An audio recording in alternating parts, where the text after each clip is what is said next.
Start करें क्या? समय हो चुका है। सभी को सादर जय जिनेन्द्र।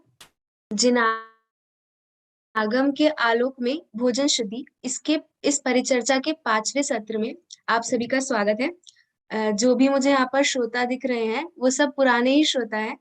तो सबको पता है कि हमारी चर्चा अभी तक कहाँ तक हो चुकी है। हम 16 संबंधी भोजन शुद्धि की बात कर रहे थे, 16 शुद्धि की बात कर रहे थे। तो 16 प्रकार की शुद्धि, 16 प्रकार की शुद्धि यानी क्या? 4 प्रकार की, आपको स्क्रीन पे भी दिख रहा होगा। द्रव्य शुद्धि, क्षेत्र शुद्धि, काल शुद्धि और भाव शुद्धि। इस प्रकार से 4 शुद्धियां, और 4 into 4 16, ऐसा 16 प्रकार की शुद्धियां। तो इसमें से द्रव्य शुद्धि शुद्धि और क्षेत्र शुद्धि संबंधी चर्चा हमारी पिछले सत्रों में हो चुकी है। आज से पहले 4 सत्र हो चुके हैं, तो उस संबंधी चर्चा हमारी हो चुकी है। आज हम काल शुद्धि और भाव शुद्धि संबंधी चर्चा करेंगे। आप अगर ध्यान दें तो हम जो चर्चा कर रहे हैं वो स्थूल से सूक्ष्मता की ओर जा रहे हैं। यानी द्रव्य शुद्धि में क्या कि भोजन सामग्री कैसी होनी चाहिए, क्षेत्र शुद्धि में कि जहां पर भोजन पकाया जा रहा है, जहां पर परोसा जा रहा है वो कैसा होना चाहिए। फिर अब हम काल शुद्धि और भाव शुद्धि यानी और सूक्ष्म चर्चा की ओर बढ़ते जा रहे हैं। तो मैं ज्यादा भूमिका न बनाते हुए सभा की शुरुआत करने के लिए मंगलाचरण के लिए आत्मार्थी आयुषी दीदी को आमंत्रित करती हूँ कि वे आए और मंगलाचरण करें। आयुषी दीदी। सभी हाथ जोड़ लीजिए। मंगलाचरण के लिए हम चरणानुयोग के ग्रंथ वसुनंदी शाक्ताचार्य जी ग्रंथ का मंगलाचरण करेंगे। सुरवई किरीटमणि किरण वारी धारा ही सत्पय कमलम वरसयल विमल केवल पयासिया शेष तच्चथम सायारोणायारो भवियाणं जेण देसी ओधम्मो नमिऊणतं जिणिन्दं सावयधम्मं परो वेमो।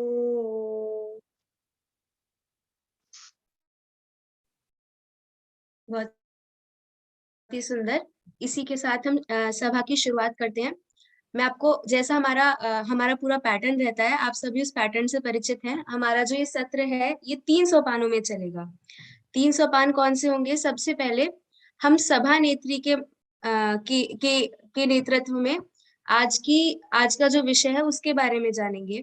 फिर एक वीडियो के माध्यम से थोड़ा सा प्रैक्टिकल एस्पेक्ट पे देखेंगे। यानी जैसे आपने देखा होगा पहले की परिचर्चा में हमने तेल कैसे निकालना, घर की मशीन में घर में तेल कैसे निकालना, पानी कैसे छानना, ऐसे ही आज एक हम वीडियो देखेंगे। और अंतिम चरण में, अंतिम सोपान में हम एक अनुभवी जानकार से आपकी बात कराएंगे, जिनसे आप जब आपको कुछ प्रॉब्लम आती है, आप कुछ अपने जीवन में अपनाते हैं, जो हम चर्चा में हम जो कुछ यहाँ से सीख के जाते हैं, तो आपको उस संबंधी कोई प्रॉब्लम आती है तो आप उनसे डिस्कस कर सकते हैं।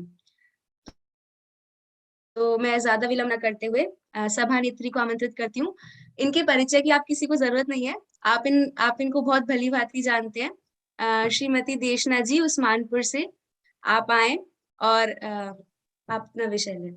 उससे पहले एक और बात, अभी जो हमारी पूर्व की परिचर्चाएं हुई हैं उनसे संबंधित यदि आप में से किसी को भी कोई प्रश्न है, कोई शंका है या कोई समस्या आपने फेस करी हो तो आप सभी अपनी समस्याओं को सामने रख सकते हैं। हमने आपको व्हाट्सएप पे भी बोला था कि आप भेज सकते हैं। कुछ समस्याएं हमारे पास आई हैं और उन सभी को तो हम नहीं ले पाएंगे, लेकिन हाँ, जो मुख्य समस्याएं जो हमारी पिछले सेशन में जो टॉपिक्स कवर हुए हैं और फिर उनमें जो हमें लगा कि हाँ ये चीजें क्लियर नहीं है या इसमें ज्यादा प्रॉब्लम आ रही है लोगों को, तो वो प्रश्न हम अभी स्टार्टिंग में थोड़ा सा लेंगे। पहले आप सभी, आपके सामने स्क्रीन पर शायद आपको दिख रहा होगा एक ये प्रश्न आए हैं। छन्ना कैसे, हाँ स्क्रीन शेयर स्टॉप हो गई। छन्ना कैसा हो, पानी जब छन जाए तो उसमें क्या मिलाया जाए कि 6 घंटे की मर्यादा हो जाए। छानने के बाद पानी पर बिलछानी किस तरह से दें, और जब पानी छानने जाए तो उससे पहले क्या-क्या सावधानियां रखें। पानी जब छन जाए तो उसके बाद क्या सावधानियां रखें। तो ये कुछ प्रश्न थे जो मैंने आप सभी के सामने पढ़े हैं, जो हमारे जो श्रोतागण हैं उनकी तरफ से आए हैं व्हाट्सएप के माध्यम से। तो सबसे पहले हम इन्हीं को लेते हैं क्योंकि ये हमारे पास पूर्व में आ गए थे। तो हम जो ये प्रश्न है उनके उत्तर स्वरूप ही थोड़ी सी बात करते हैं पहले पानी की, क्योंकि बात पहले हो चुकी है जल शुद्धि के अंतर्गत। तो इसके अंदर जो पहला प्रश्न है कि छन्ना कैसा हो। सबसे पहले छन्ने के ऊपर ही हम बात कर लेते हैं। हाँ, ये स्क्रीन स्टॉप कर सकते हैं। छन्ना कैसा हो, तो अभी जितनी भी हम पानी से संबंधित बात कर रहे हैं वो उसका आधार हमारा जैन आगम ही है। जैन आगम के आधार से और जो परंपरा गुरुओं के आधार से हमें प्राप्त हुई है उसके आधार से ही हम बात कर रहे हैं। इसके साथ साथ हम अपनी तर्क और युक्ति के से भी उस बात को सही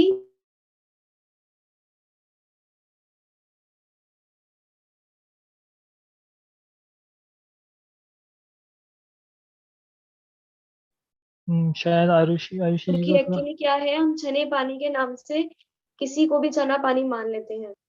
कोई भी एक कपड़ा नल पे बांध दिया और उससे पानी आ रहा है तो ये छना पानी हो गया। और यदि उसी का प्रयोग भोजन में पानी में हो रहा है तो हम छने पानी का भोजन करते हैं। लेकिन ऐसा नहीं होना चाहिए। छना पानी का मतलब तभी सफल है जब हमें छन्ने का मतलब पता होगा। छन्ना कैसा हो, कोई भी कपड़ा हमारा छन्ना नहीं होता। छन्ना यानी कि एक स्पेशल कपड़ा। कैसा स्पेशल, उसकी क्या क्या क्वालिटीज होती हैं, ये ध्यान में रखना बहुत इंपॉर्टेंट है। सबसे पहली क्वालिटी जो छन्ने की होती है, कितना मोटा हो। कोई भी रुमाल सफेद हम ले लें और उसको छन्ना बना ले, ऐसा नहीं होता। छन्ने की मोटाई का जो माप आता है अपनी जिनवाणी में, वो आता है कि उसमें सूरज की किरणें सीधी ना दिखे, बिल्कुल सीधी आर पार होती हुई दिख रही हैं तो वो छन्ना योग्य नहीं है। और यदि वो सूर्य की किरणें उसमें सीधी नहीं दिख रही हैं तो वो छन्ना सही है। तो कितना मोटा छन्ना हो, तो यदि हम उसको डबल करके सूरज की किरणें उसमें से देखें तो उसमें से किरणें बिल्कुल आर पार हमें दिखनी नहीं चाहिए। इसके अलावा और कैसा होना चाहिए छन्ना। अब छन्ना का विड्थ तो हमें पता चल गई। ये कपड़ा भी एक अलग ही है, मतलब कोई भी कपड़ा छन्ना नहीं है। जैसे मैंने बताया था, सूती कपड़ा होता है और इसको ज्यादातर लट्ठे का कपड़ा बोला जाता है। तो ये अलग से ही मिलता है, थोड़ा सा मटमैला, बिल्कुल बहुत प्योर वाइट नहीं होता ये। थोड़ा हल्का फीका रंग, मटमैला सा पीला सा रंग होता है इसका।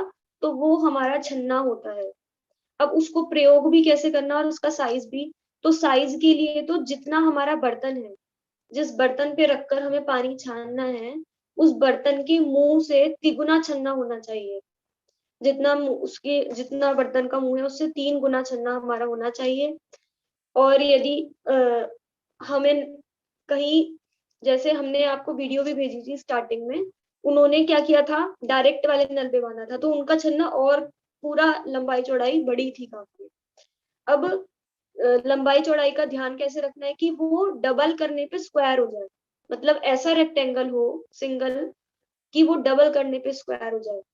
आयताकार जिसको हम बोलते हैं, आयताकार छन्ना होना चाहिए, लेकिन वो डबल करने पे स्क्वायर बन जाना चाहिए। मतलब लेंथ और ब्रेड्थ उसकी बराबर हो, समान हो। फिर इसके बाद छन्ने को कैसे तैयार करें। मतलब छन्ना अगर हम बाजार से लेकर आए हैं तो तुरंत हम उसको पानी छानने के लिए प्रयोग में नहीं ले सकते। पहले हमें छन्ने को तैयार करना पड़ता है, यानी उसके मांड को निकालना पड़ता है। छन्ने के मांड को निकालने के लिए 6 घंटे तक पहले उस छन्ने को पानी में डुबो के भिगो के रखना पड़ता है। फिर इसके बाद अच्छे से रगड़ कर उसको पानी में अच्छे से खंगाल कर और ब्रश से रगड़ कर सुखा दें। फिर ऐसे ही इसी प्रक्रिया को आप लगभग तब तक करें जब तक उसका मांड ना निकल जाए। तो ऐसे 3 4 5 बार करना पड़ता है, तब जाके वो छन्ना बिना मांड का बनकर, मतलब वो मुलायम होता है। नहीं तो उसके अंदर वो खुरदरापन बना रहता है और मांड बना रहता है। तो तब तक हम उसको इस्तेमाल नहीं कर सकते पानी छानने के लिए। जब उसका पूरा मांड निकल जाता है 3, 4, 5 बार करने से ऐसी प्रक्रिया को, मतलब पहले 4-5 घंटे के लिए उसे भिगोएं, फिर उसे रगड़ें और फिर सुखाएं। फिर जब वो सूख जाए फिर उसको फिर से भिगोएं, फिर रगड़ें, फिर सुखाएं।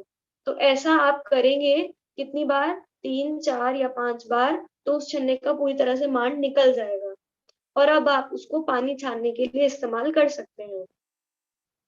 अब इस छन्ने को हमने तैयार कर लिया। अब यहाँ पर जो प्रश्न आया था कि छन्ने को तैयार करने के बाद और क्या-क्या सावधानियां हमें पानी छानने से पहले रखनी है। तो पानी छानने से पहले हमें सावधानियों में, एक तो बर्तन जिसमें हमें पानी छानना है उसका विवेक हमें रखना है कि वो बर्तन साफ सुथरा और साथ में ही सूखा हुआ हो।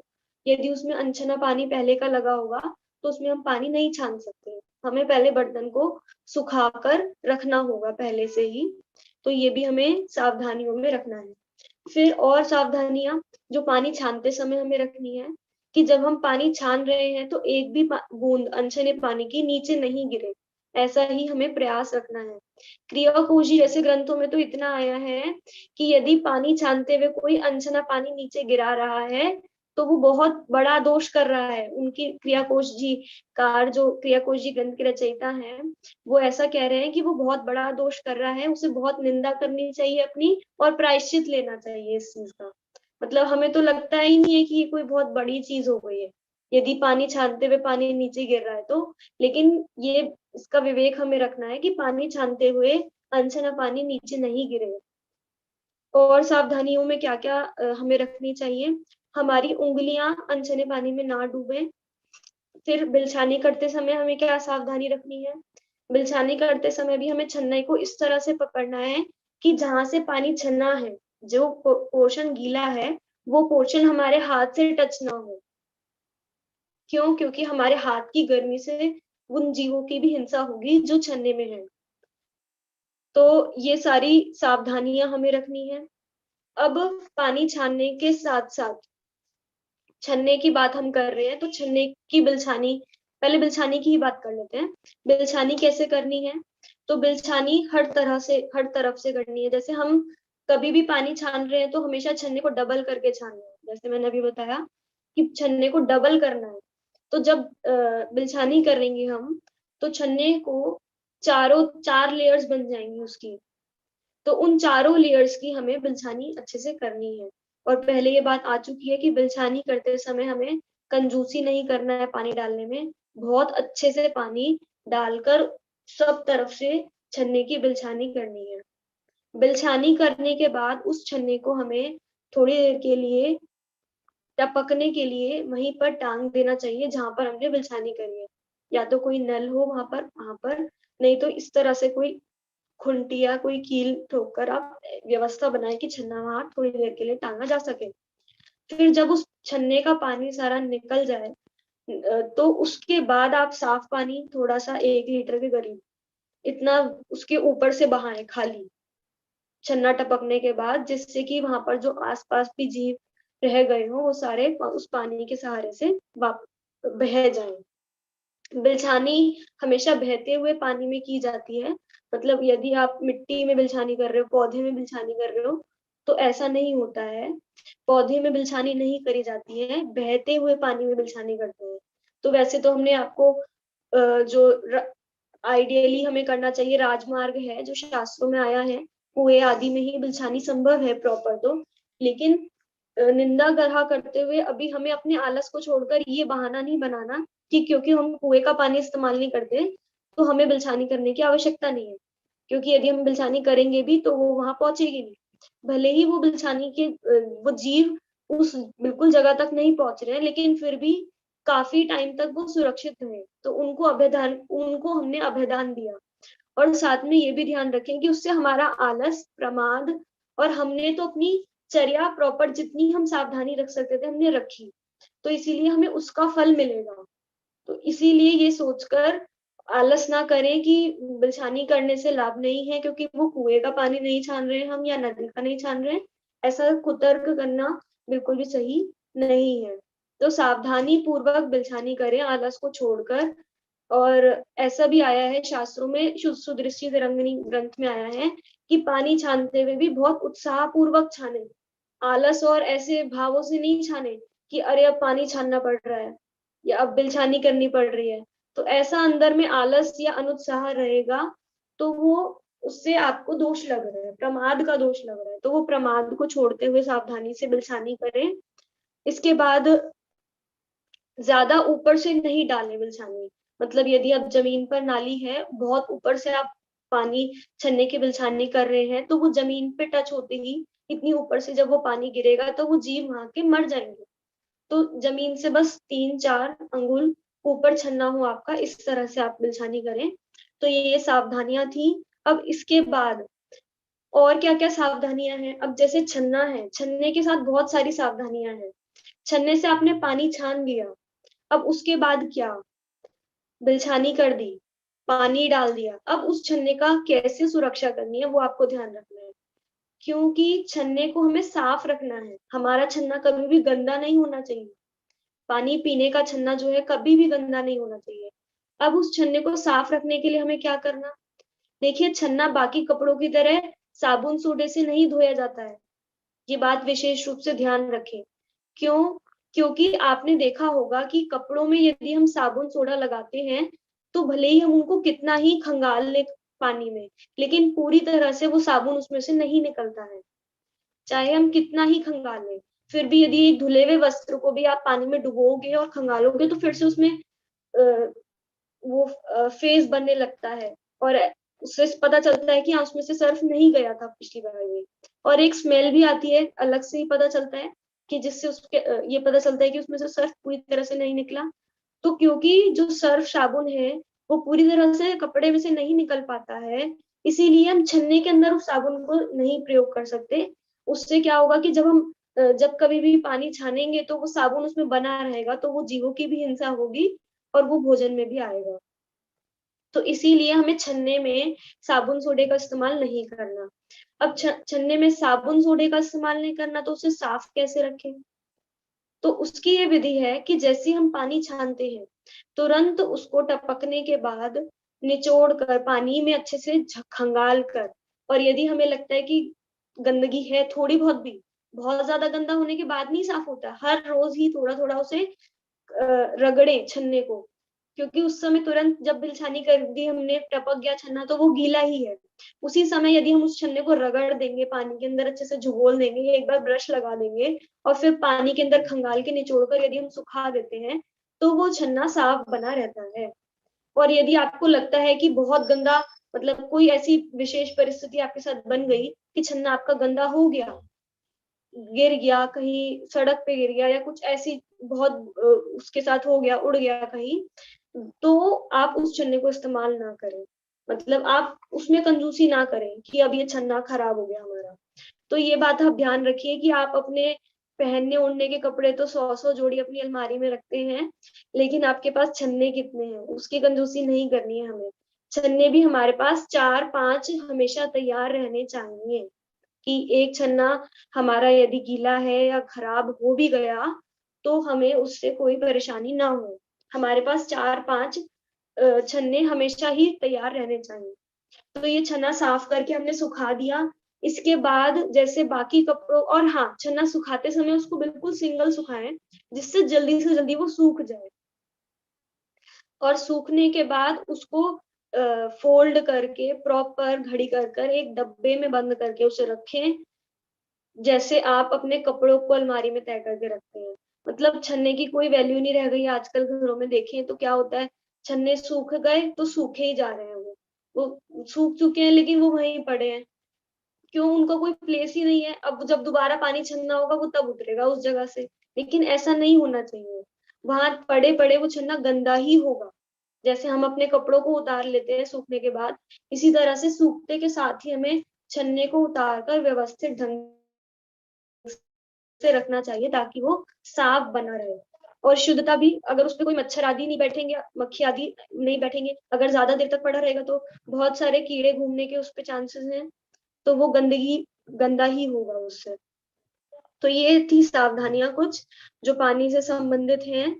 और बस ये इस प्रकार से हमें छन्ने की सावधानियां, पानी की सावधानियां हमें रखनी चाहिए। बस इसमें हमें ये चीज ध्यान रखनी है, हमें आलस को छोड़ना होगा। अब आप ये सोचो कि छन्ने को तैयार करने में इतनी बड़ी प्रक्रिया है, फिर उसको छानने में इतनी सारी मेहनत है। देखिए ये मेहनत आपको लग रही है, लेकिन ये सोचिए कि जीव रक्षा करना कितना इम्पोर्टेंट है। मतलब आप उस छन्ने के माध्यम से असंख्यात जीवों को अभय दान दे रहे हो। हमारे शास्त्रों में आया है, सब दानों में सबसे श्रेष्ठ है अभय दान। यदि आप एक जीव को भी अभय दान देते हो, तो आपने इतने इतने सोना दान में दिया ना, सुमेरु पर्वत जितना सोना दान में दिया, उससे भी ज्यादा पुण्य आपको एक जीव को अभय दान देने में लगता है। और यदि आप एक बार पानी छान रहे हो, एक बूंद में असंख्यात जीव हैं, तो आप उन असंख्यात जीवों को अभय दान दे रहे हो। तो इस प्रकार से हमें ये विचार रखना चाहिए कि हम जीवों को अभयदान दें और अपने आलस को छोड़कर। और मैंने जैसे बताया कि छन्ने के मामले में कंजूसी हमें नहीं करनी चाहिए। हमें घरों में 4-5 छन्ने हमेशा ही तैयार रखने चाहिए। हाँ, शायद किसी का रेज हैंड हो रहा है और किसी को कोई प्रश्न है तो आप पूछ सकते हैं। बाकी हमारी तरफ से हमने अपनी तरफ से पूरा समाधान करने का प्रयास किया है, पानी से संबंधित जो हमारे पास डाउट्स अभी तक आए थे। हाँ सॉरी, गलती से म्यूट हो गया, गैलेक्सी J7 प्राइम करके आ रहा है किसी का। बोलिए क्या मेरे एक बोल प्रश्न है, मटके के पानी में मतलब किस तरह से हम वो कर सकते हैं कि मटके में छान के भरना चाहिए या फिर मटके में से लेके छानना चाहिए पानी? मटके में छान कर ही भरना चाहिए तो पानी। तो जब भी, हाँ मटके में बोलिए। छान के भरेंगे तो वो अनछना नहीं माना जाएगा, जैसे क्योंकि मिट्टी का बना हुआ है मटका, तो थोड़ा सा मेरे को शंका है इसमें। हाँ, मटके में मटका सूखा होना चाहिए। जैसा अभी पहले हमारी बर्तन संबंधी चर्चा आई थी, यदि हम पानी के लिए मटके का इस्तेमाल करते हैं तो हम कर सकते हैं, लेकिन हमारे पास 7 मटके होने चाहिए 7 दिन के लिए। यानी कि एक मटका हमारा 7 दिन तक सूखेगा, फिर अगले दिन उसके बाद दोबारा से रसोई में आएगा। तो मटके के पानी के साथ ये सिस्टम है कि यदि आपको मटके का इस्तेमाल करना है तो वो पूरा प्रॉपर सूखा हुआ मटका होना चाहिए। तो सूखे हुए मटके में आप पानी भर रहे हैं तो आप छान के भरिए। अच्छा, मर्यादा का भी इसके अंदर एक प्रश्न आया था, मैं उसका समाधान करना भूल गई, मैं उसके संबंध में भी बता दूं, अभी आपने बोला तो। मर्यादा कैसे करनी चाहिए और कितनी कितनी होती है। वैसे आज हमारी जो काल शुद्धि संबंधी चर्चा है उसके अंदर हम मर्यादाओं की भी चर्चा करेंगे। बस पानी की मर्यादा का मैं बता देती हूँ कि पानी का आपने पूछा कि कितनी चीज डालनी चाहिए। देखिए, मर्यादा के लिए जैसे हमने पहले बताया आपको कि आप यदि हमें किसी ऐसे ही धोने करने के काम में, कपड़े धोने में या बाथरूम आदि में पानी का इस्तेमाल करना है, तो हम उसकी मर्यादा किसी छन्ने को झुकोलना ना, या हमने उससे भी मर्यादा हो जाती है। पानी के अंदर यदि हमने छन्ना झुकोल दिया, जैसे अभी हमने साफ करने के लिए झुकोला था ना, छन्ना थोड़ा सा पानी लेके, छन्ना हुआ पानी लेके उसमें छन्ना झुकोल के फिर सुखाया था, तो वो जो पानी है अब वो मर्यादित हो गया है। तो छन्ना को झुकोलने से मर्यादा हो जाती है। और छिलके आदि डालने से, कौन कौन से छिलके डाल सकते हैं हम? अनार के, संतरे के और नींबू के। इनको सुखाकर हम रख सकते हैं। जब भी हम अनार, संतरे या नींबू इत्यादि का प्रयोग करते हैं, उनके छिलकों को सुखा लें तो वो हम आगे तक इस्तेमाल कर सकते हैं। तो ये एकदम फ्री का है, मतलब इसमें कोई अलग से हमारे कुछ नहीं लगा है और मर्यादा हमारी बन जाएगी। और साथ में ये देखिए, अनार के छिलके के पानी का बहुत ज्यादा फायदा बताते हैं। मतलब यदि हम पीने आदि में प्रयोग लेते हैं तो भी बहुत अच्छा है, वो गले के लिए अच्छा रहता है, उससे आयरन की कमी भी पूरी होती है और भी बहुत सारी उससे फायदे होते हैं। इसके साथ साथ यदि हम उसको नहाने इत्यादि में ले रहे हैं तो उससे हमारे जो स्किन संबंधी कि जिसको भी प्रॉब्लम्स होती है ना, स्किन संबंधी या चर्म रोग जिसको हम बोलते हैं, तो वो भी उससे खत्म होते हैं। तो अनार के छिलके का पानी काफी फायदेमंद रहता है इस चीज में।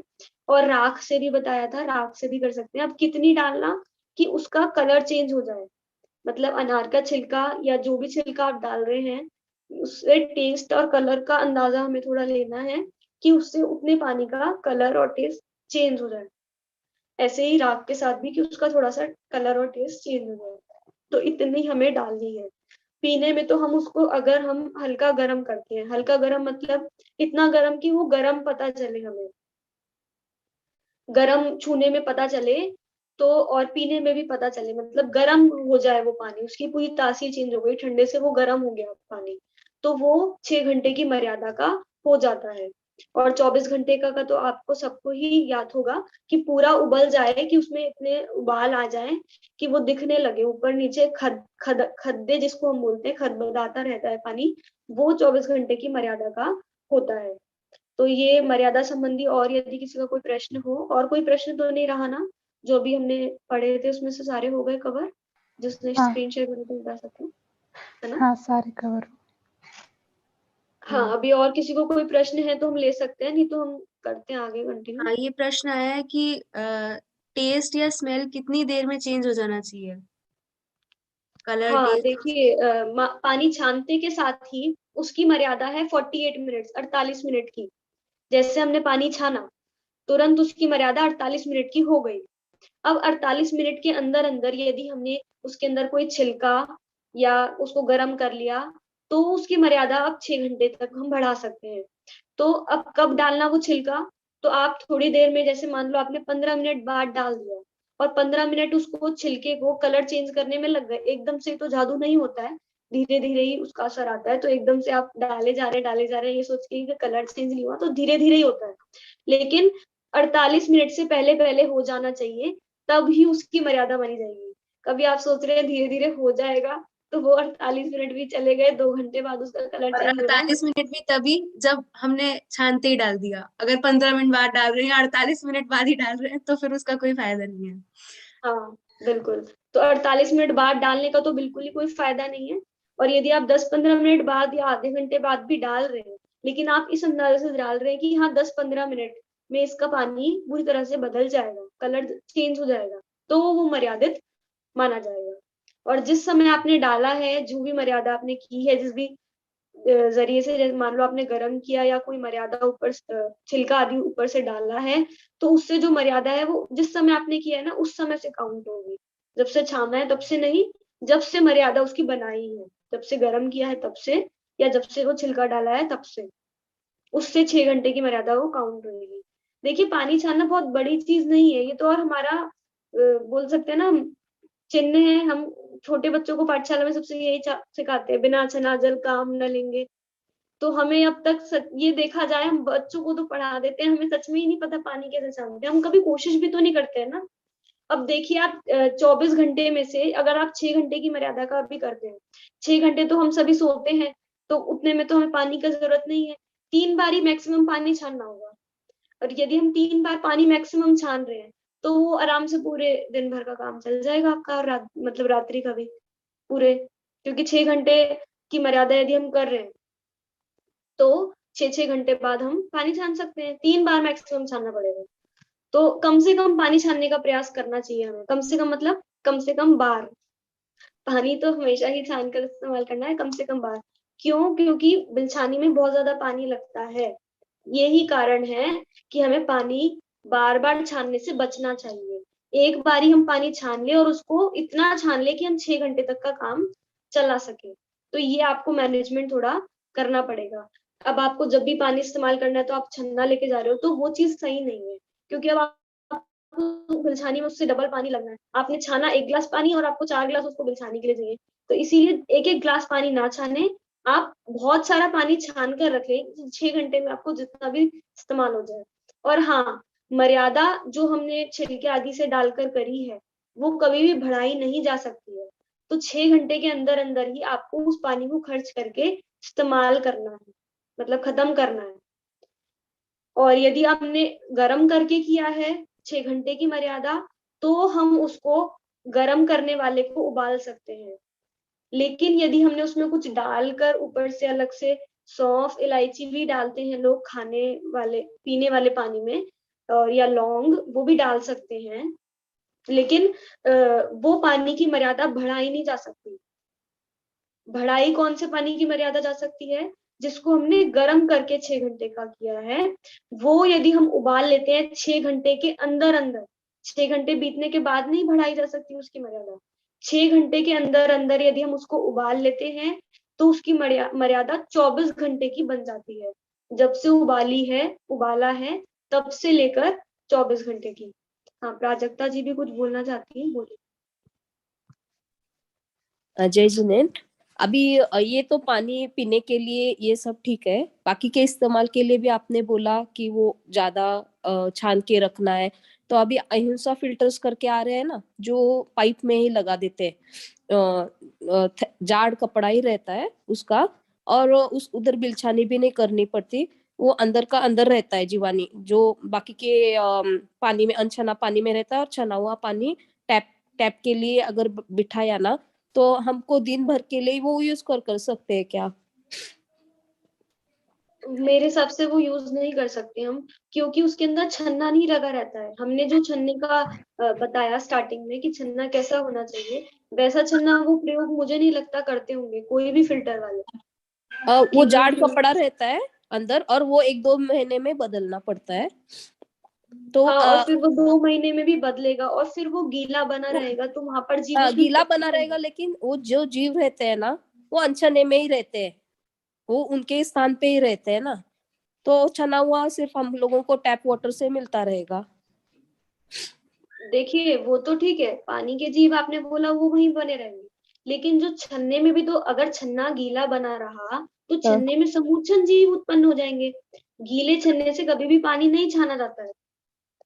तो वो यदि उसमें बना फिल्टर फिट हो गया है, सबसे पहली बात तो मैंने बताया कि वो छन्ना नहीं है, जो भी फिल्टर आप बता रहे हैं, जो कपड़ा भी जो भी उन्होंने इस्तेमाल किया होगा, क्योंकि हमारे में तो डबल छन्ने से पानी छन्ना है, और वो छन्ने का माप भी बताया कि उसमें सूरज की किरणें सीधी नहीं दिखनी चाहिए, तो वो वाला चीज नहीं होगी। दूसरी बात, वो हमेशा गीला बना रहेगा, तो कपड़ा गीला बना रहेगा, तो उसमें समुच्चय जीव होंगे निश्चित तौर पे, तो उनकी हिंसा होगी, इसीलिए। आजकल सब लोग सोलार के लिए ना वैसा बिठाते हैं कि सोलार से वो जो पानी आता है ना, वो ठीक नहीं है सोलार करना, लेकिन अभी बड़े बड़े शहरों में सोलार का ही यूज होता है ना, पानी गर्म करने के लिए और बात के लिए वगैरह।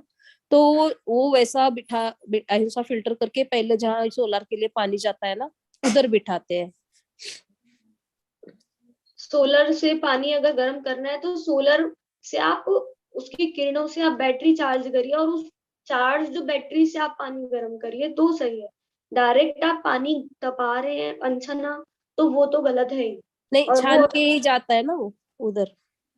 अहिंसा क्या, अगर फिल्टर अहिंसा फिल्टर बैठाते हैं जहां पानी जाता है ना सोलार के लिए, वहां अहिंसा फिल्टर बिठाते हैं, तो वो वैसा यूज कर सकते हैं क्या? ऐसा बड़े सब लोग अपने जैसा बड़ा छन्ना लेके कोई करता नहीं है ना, तो ज्यादा पाप से तो बच सकते हैं ना। नहीं, ये आगम सम्मत नहीं है, और इसमें पाप भी उतना ही हो रहा है। बस वो एक संतुष्टि हमें मिल जाती है कि हम छना हुआ पानी, हमें कुछ करना नहीं पड़ रहा और छना हुआ पानी भी मिल गया। वही ना, हमने रास्ते बहुत सारे निकाल लिए अपनी संतुष्टियों के लिए, लेकिन वास्तव में यदि आप हमसे सम्मति लेना चाहते हैं, तो आगम तो उसकी सम्मति नहीं देता है, क्योंकि मैंने रीजन बता ही दिए। तो इस प्रकार से हमें छना हुआ पानी इस तरह से इस्तेमाल करना चाहिए। और किसी का कोई प्रश्न इत्यादि हो तो आप पूछ सकते हैं। आप, प्राजक्ता जी का तो हो गया है। चलिए फिर हम अपने आई विषय थिंक पर और कोई आते हैं। प्रश्न नहीं है। अभी जो बात आई थी ना कि ऐसे में हम अपने आप को एक तरह से तसल्ली दे रहे हैं, तो बड़े पंडित जी का एक वाक्य है कि मिथ्या संतोष तृष्णा से भी अधिक दुखदाई है। हम इसमें अपने आप को संतुष्टि माने, हम तो छने हुए पानी का ही प्रयोग करते हैं, हम हर हम नहाने धोने में भी छने हुए पानी का सेवन करते हैं, तो ये हम कभी आगे हम सही मार्ग में बढ़ने की प्रयत्न भी नहीं करेंगे। तो बिल्कुल। आई थिंक बहुत ही सुंदर चर्चा हो चुकी है हमारी सविस्तार पानी छानने के संबंध में। अब हम आज का जो विषय है उसकी ओर बढ़ते हैं। देशना चाची आप ले लीजिए।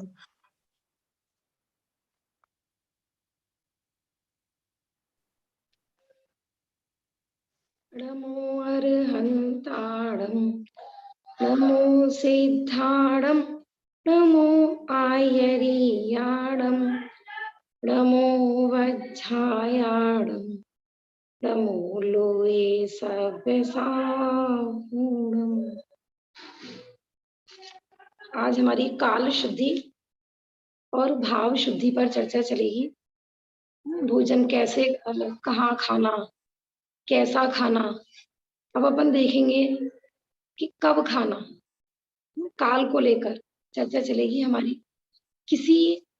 जब कोई भी अपन कार्य करते हैं तो उस प्रत्येक कार्य का एक निश्चित समय होता है। और ऐसा नहीं है कि जब मर्जी हमने कोई भी कार्य कभी भी कर ली, लौकिक में भी आप देखिए कि हर कार्य के माने कोई व्यापार हो या स्कूल हो, तो एक फिक्स टाइम होता है हर चीज का। लेकिन अपन यदि भोजन के क्षेत्र में देखें, तो आज हमारी दिनचर्या इतनी बिगड़ चुकी है कि भोजन का कोई टाइम ही नहीं बचा है। माने सुबह से लेके रात तक कब भोजन का टाइम ना, माने जो बनाने वाला है बेचारा वो सुबह से लगा हुआ है, कोई 12 बजे कर रहा है, कोई 1 बजे कर रहा है, कोई 3 बजे कर रहा है। तो विचार करिए, अपन जब बच्चों को बालबोध पाठशाला पढ़ाते हैं, तो दिनचर्या का चैप्टर समझाते हैं, तो ऐसा लगता है कि इसमें क्या है, इसमें धर्म का क्या है? तो वास्तव में जिसकी दिनचर्या सही नहीं है, वो आगम अनुकूल आचरण नहीं कर सकता है। आपके घर अतिथि आए, आपके घर मुनिराज आए और पता चले कि अभी तो 12 बजे नाश्ता चल रहा है। कैसे? अपन कहते हैं ना कि आज माने उत्तिष्ठ भोजन के त्यागी मुनिराज नहीं है, सच्चे मुनिराज नहीं है। अब विचार करो, क्या हम मुनिराजों के समय के योग्य भोजन बना रहे हैं क्या? ना सुदर्शित अंगणी ग्रंथ में आता है कि श्रावक का घर माने मोक्ष मार्ग श्रावक के घर के आश्रित है। मोक्ष मार्ग श्रावक के घर के आश्रित है, मुनि धर्म श्रावक के घर के आश्रित है। कैसे? यदि हमें सुख चाहिए तो सुख कहाँ मिलेगा कि भैया मोक्ष मार्ग में। मोक्ष मार्ग किसे कहते हैं कि सम्यक दर्शन ज्ञान चारित्र की एकता ही मोक्ष मार्ग। वो कहाँ पर मिलेगी कि भैया मुनि धर्म में। मुनि धर्म कहाँ पलता है कि मनुष्य पर्याय में, पुरुष पर्याय में, शरीर के आश्रित। बहिरंग अपन दृष्टि से देखें तो 28 मूलों की दृष्टि से, और वो शरीर को भोजन आदि शुद्ध भोजन की व्यवस्था की श्रावक के घर के आश्रित। तो जब श्रावक का ही कोई टाइम नहीं है ना, मुनिराज आपके, आप विचार करो, मुनिराज आपके घर के बाहर आके निकल गए और आप अपन सोकर भी नहीं उठे। आजकल की जनरेशन का रहता है ना कि क्या दिक्कत है भैया, अपन देर से उठे तो क्या दिक्कत है, धर्म नहीं होगा क्या? मंदिर जाए अपन 12 बजे मंदिर जाए तो पाप लगेगा क्या? कि नहीं भैया, ग्रंथों में आया है, सुदर्शित रंगनी ग्रंथ में इस विषय को लेकर पूरी एक गाथा है कि जो धर्म सेवन के काल में धर्म नहीं करते हैं, माने योग के टाइम में भोग करते हैं, तो वो अपने धर्म का घात करते हैं। लिखा है साफ साफ। अब विचार करो, जैसे किसी किसी का सीजनेबल व्यापार होता है ना कि भाई इस मौसम में ही आप कमाई करोगे, बाकी पूरे साल भर आपको खाली रहना है। अब कोई ऐसा व्यक्ति कमाई के समय में कमाई नहीं करे, जब कमाई का समय आया कमाई नहीं करे, बस खाए माने परिवार वालों को खिलाए, खूब विषय भोग भोगे, है ना, और जब कमाई का समय हो तो नृत्य गान आदि में लग जाए। तो विचार करो कि वो कैसे अपने कुटुंब का भरण पोषण कर पाएगा, कि दुखी होने वाला है, दरिद्र होने वाला है, भिखारी होने वाला है? और जो ज्ञानी जीव धर्म सेवन के काल में धर्म करते हैं, ऐसे जीव भोग के काल में भोग भी भोगे ना, तो पुण्य प्रमाण जो उनको भोग मिलते हैं उसमें वो संतोष धारण करके भोगते हैं, तो उनकी दुर्गति नहीं होती है। अपन पढ़ते हैं ज्ञानी के तो भोग भी निर्जरा के कारण। तो बात वहां पर ये है, देखो विचार करके देखो आप, मतलब दिनचर्या को लेकर बहुत लोग ना बहुत नाराज हो जाते हैं, ये क्या आप जल्दी उठो भी जल्दी भोजन बनाओ। मुनिराजों के भोजन का हमें समय पता होना चाहिए कि क्या एक श्रावक के भोजन का, अतिथि के भोजन का क्या समय होता है। हमारी दिनचर्या इतनी बिगड़ चुकी है कि जब 12-1 बजे नाश्ता होगा तो आप कब, माने फिर आप भोजन कब करेंगे, फिर शाम का भोजन कब करेंगे? आज स्वास्थ्य में गिरावट का ये भी एक मेन कारण है। माने जो रात्रि आरंभ सारंभ से निवृत्त होकर धर्म ध्यान के लिए थी, उसमें भी भोजन आदि चल रहा है ना। सबसे पहला पॉइंट है ना हमारा, रात्रि काल में रसोई संबंधी कोई कार्य नहीं करें। रात्रि अर्थात सूर्य उदय के पूर्व और सूर्यास्त के बाद। जैन ही नहीं, जैनेतर ग्रंथों में भी, अब संयम प्रकाश जी जो चल रहा है ना अपना उधर, तो उसमें जैनेतर ग्रंथों के भी प्रमाण है, महाभारत आदि के, कि उसको रात्रि को राक्षसी कहा गया है। और उसमें उपदेश दिया है कि हे युधिष्ठिर, जो उत्तम बुद्धि के धारक जीव होते हैं, है ना, जो श्रेष्ठ पुरुष होते हैं, वो रात्रि में चारों प्रकार के आहार का त्याग करते हैं, जलपान भी नहीं करते। ऐसा तो जैनेतर ग्रंथों में है। आज इतनी दुर्दशा है, माने 12 बजे नहीं पता, 1 बजे नहीं पता, को मैंने पूरी रात्रि शादी का तो कुछ ही नहीं, पूरी रात्रि में भोजन चल रहा है। तो मैंने ढोर से भी गई बीती प्रवृत्ति हो गई, और बाकी जो थोड़ा बहुत स्वाध्याय की परंपरा चालू ही है, वहां पर भी बस अन्न त्याग में संतुष्ट होकर रह गए कि बस अन्न के त्याग का नाम रात्रि भोजन त्याग।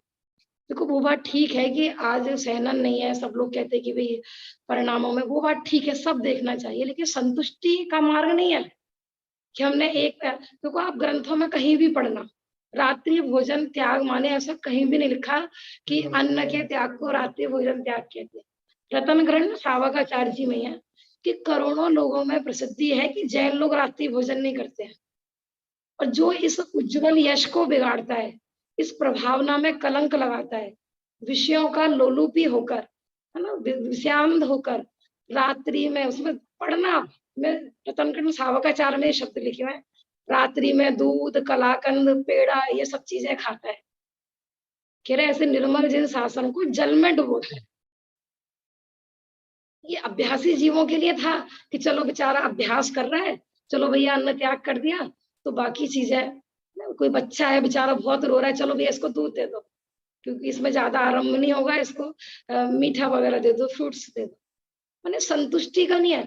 अपन रात को पूरा दिन मिलता है अच्छा खासा, चाहे सर्दियों में भी कितनी छोटा दिन हो गया है, 7:15 बजे करीब तो निकल आता है ना, उसके भी अंतर मुहूर्त बाद अपन भोजन चालू करते हैं, तो पूरा दिन मिला है आपको, है ना, खूब इसको खूब पौष्टिक भोजन दीजिए। लेकिन रात्रि में अगर आप स्वास्थ्य की दृष्टि से भी देखें तो साइंस क्या कहती है, विचार करो कि रात्रि में भोजन का हमारे शरीर के अंदर एक सफाई का काम प्रारंभ होता है।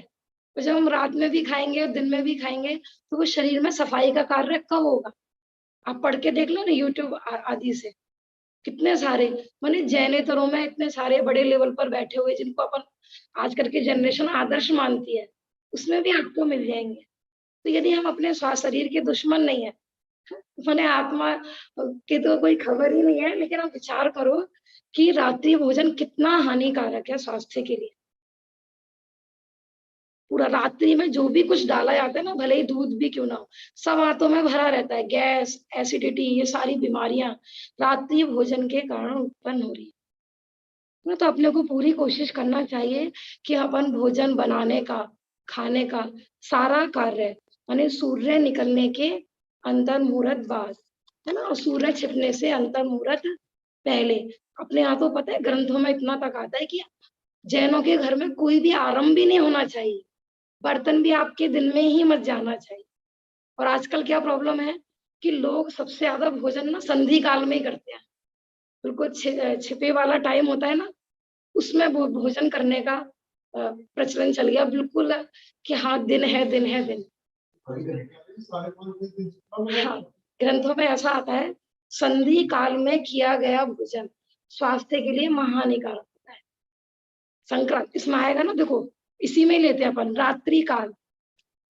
फिर आता है शोक का समय नाम, आए दिन दुर्घटनाएं सुनते हैं, या फिर किसी का मरण आदि हो गया है और अपन की चाय कॉफी सब चलती रहती है, डेड बॉडी घर में पड़ी हुई है और सब कुछ चल रहा है भोजन आदि।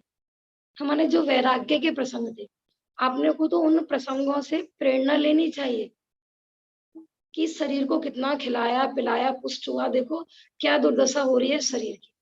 और अपन किसी के वियोग में, शोक में, माने एक दो घंटे के लिए भी भोजन नहीं छोड़ पाते, है ना, अंदर में कहते हैं मैं बहुत दुख हो रहा है, अमुक चला गया, अमुक चला गया, और वहीं पर डेड बॉडी पड़ी हुई है, भोजन आदि चलता रहता है साथ, पूरा मीठा। मैंने किसी की भी खबर, मैंने टीवी देख रहे हैं, है ना, लाखों लोगों की मरण की सूचना आ रही है और अपन चुस्की ले लेके चाय भर रहे हैं, भोजन चल रहा है टीवी के आगे। वो वैराग्य का प्रसंग था। तो ऐसे समय में ये सब काल की अशुद्धि बताइए अगर अपन ऐसे प्रसंगों में भोजन आदि ग्रहण करते, है ना। रात्रि का काल नहीं होना चाहिए, शोक का समय नहीं होना चाहिए।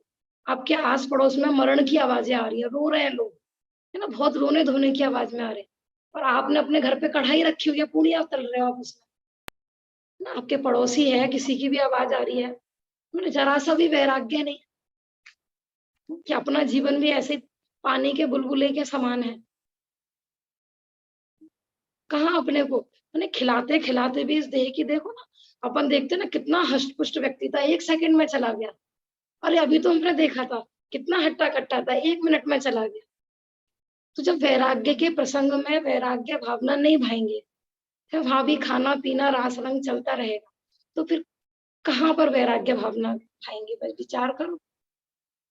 शोक का समय ना हो, रसोई में अंधेरा ना हो, प्लेटफार्म काले पत्थर के ना हो। गृहस्थ की पहचान संगमरमर और ग्रेनाइट से नहीं है कि कितना बड़ा पत्थर लगा हुआ है। गृहस्थ माने एक ज्ञानी श्रावक की पहचान है घर में छन्ना कैसा है, पानी छनता है कि नहीं, आपके घर में कितने बड़े बड़े सोफे हैं, कितने कौन सा पत्थर लगवाया है, पीओपी कराई है कि नहीं, इससे श्रावक की पहचान नहीं है। कोई एक गिलास पानी मांगे बेचारा तो ये छन्ना ही नहीं है घर में। माने अपन करोड़ों के फ्लैट लेके बैठे होते हैं और रसोई कहाँ पर बनी हुई है कि पूरे दिन लाइट चलती है वहां पर। विचार माने घर बनवाते समय इन चीजों का ख्याल रखना चाहिए। दूसरा मैं ये भी बताना चाहती हूँ, आज जिनकी घर रसोइयां उजाले में है वो भी दरवाजा बंद कर करके खाना बनाते। गर्मियों में तो एसी चल रहा है इसलिए घर बंद करके रखना है, सर्दियों में हीटर चल रहा है इसलिए घर बंद करके रखना है। उसी की भावना का फल है कि ऐसे महानगरों में पैदा होते हैं। ये सब विकृत वायु प्रदूषित माने सबसे पहले आपने देखा होगा ना, बीमारी फैलती है तो महानगरों में पहले सूचनाएं आती है कि वहां पर इतने केस हो गए, इतने केस हो गए। ऐसी जगह अपन जाके पैदा हो जाएंगे, कहते हैं जिस चीज की विराधना करते हैं ना वो चीज नहीं मिलती है। आज हम सूरज की रोशनी का सदुपयोग कर ही नहीं रहे। आनी नहीं चाहिए, बाहर की धूल मिट्टी घर में नहीं आनी चाहिए, हवा नहीं आनी चाहिए, धूप की रोशनी से वो भी माने प्राकृतिक वस्तुओं से ही अपन कृत्रिमता में रहना चाहते हैं। आज बहुत लोगों की मजबूरी होती है, क्या करें, किराए का घर है, तो ये सब उसी का रिजल्ट होता है। रात्रि में ऐसे ऐसे पूर्व में विराधना करके आए हैं कि बच्चे सुबह 7 बजे अंधेरे में स्कूल जा रहे हैं, तो हमने भावना भाई थी ना अंधेरे में भोजन बनाने की, कर्म कहेंगे तथास्तु, अंधेरे में ही भोजन बनाओ। मजबूरी बस। आज अपन स्वाध्याय में भी लग गए और अपने को विवेक है कि रात्रि में मैंने अभी दिन नहीं निकला है, भोजन नहीं बनाना चाहिए, फिर भी रात्रि में बनाना पड़ रहा है। तो ये सब हमारे साथ क्यों होता है कि जब हमें मिला था ना उस तरह का वातावरण, तो हमने उसका सदुपयोग नहीं करा। कोरोना के काल में भी धूप धूप धूप लगाओ शरीर को, कोरोना ठीक हो जाएगा। तो विचार करो ना, ठीक है जिसकी जिस मजबूरी है वो, लेकिन घर बनाते समय इन चीजों का ख्याल रखना चाहिए। और जितना बने उतना प्रकृति के माने प्राकृतिक हवा, प्राकृतिक रोशनी, उससे घर भी शुद्ध रहता है और घर में जीवों की उत्पत्ति नहीं होती है। जिसकी रसोई में क्रॉस वेंटिलेशन, सूरज की किरणें पड़ती हैं, उनके घर का सामान जल्दी सड़ता भी नहीं है। आप देख लेना चौमासे आदि टाइम में बहुत लोगों के मतलब जो साबुत अनाज आदि होते हैं सब घुन जाते हैं।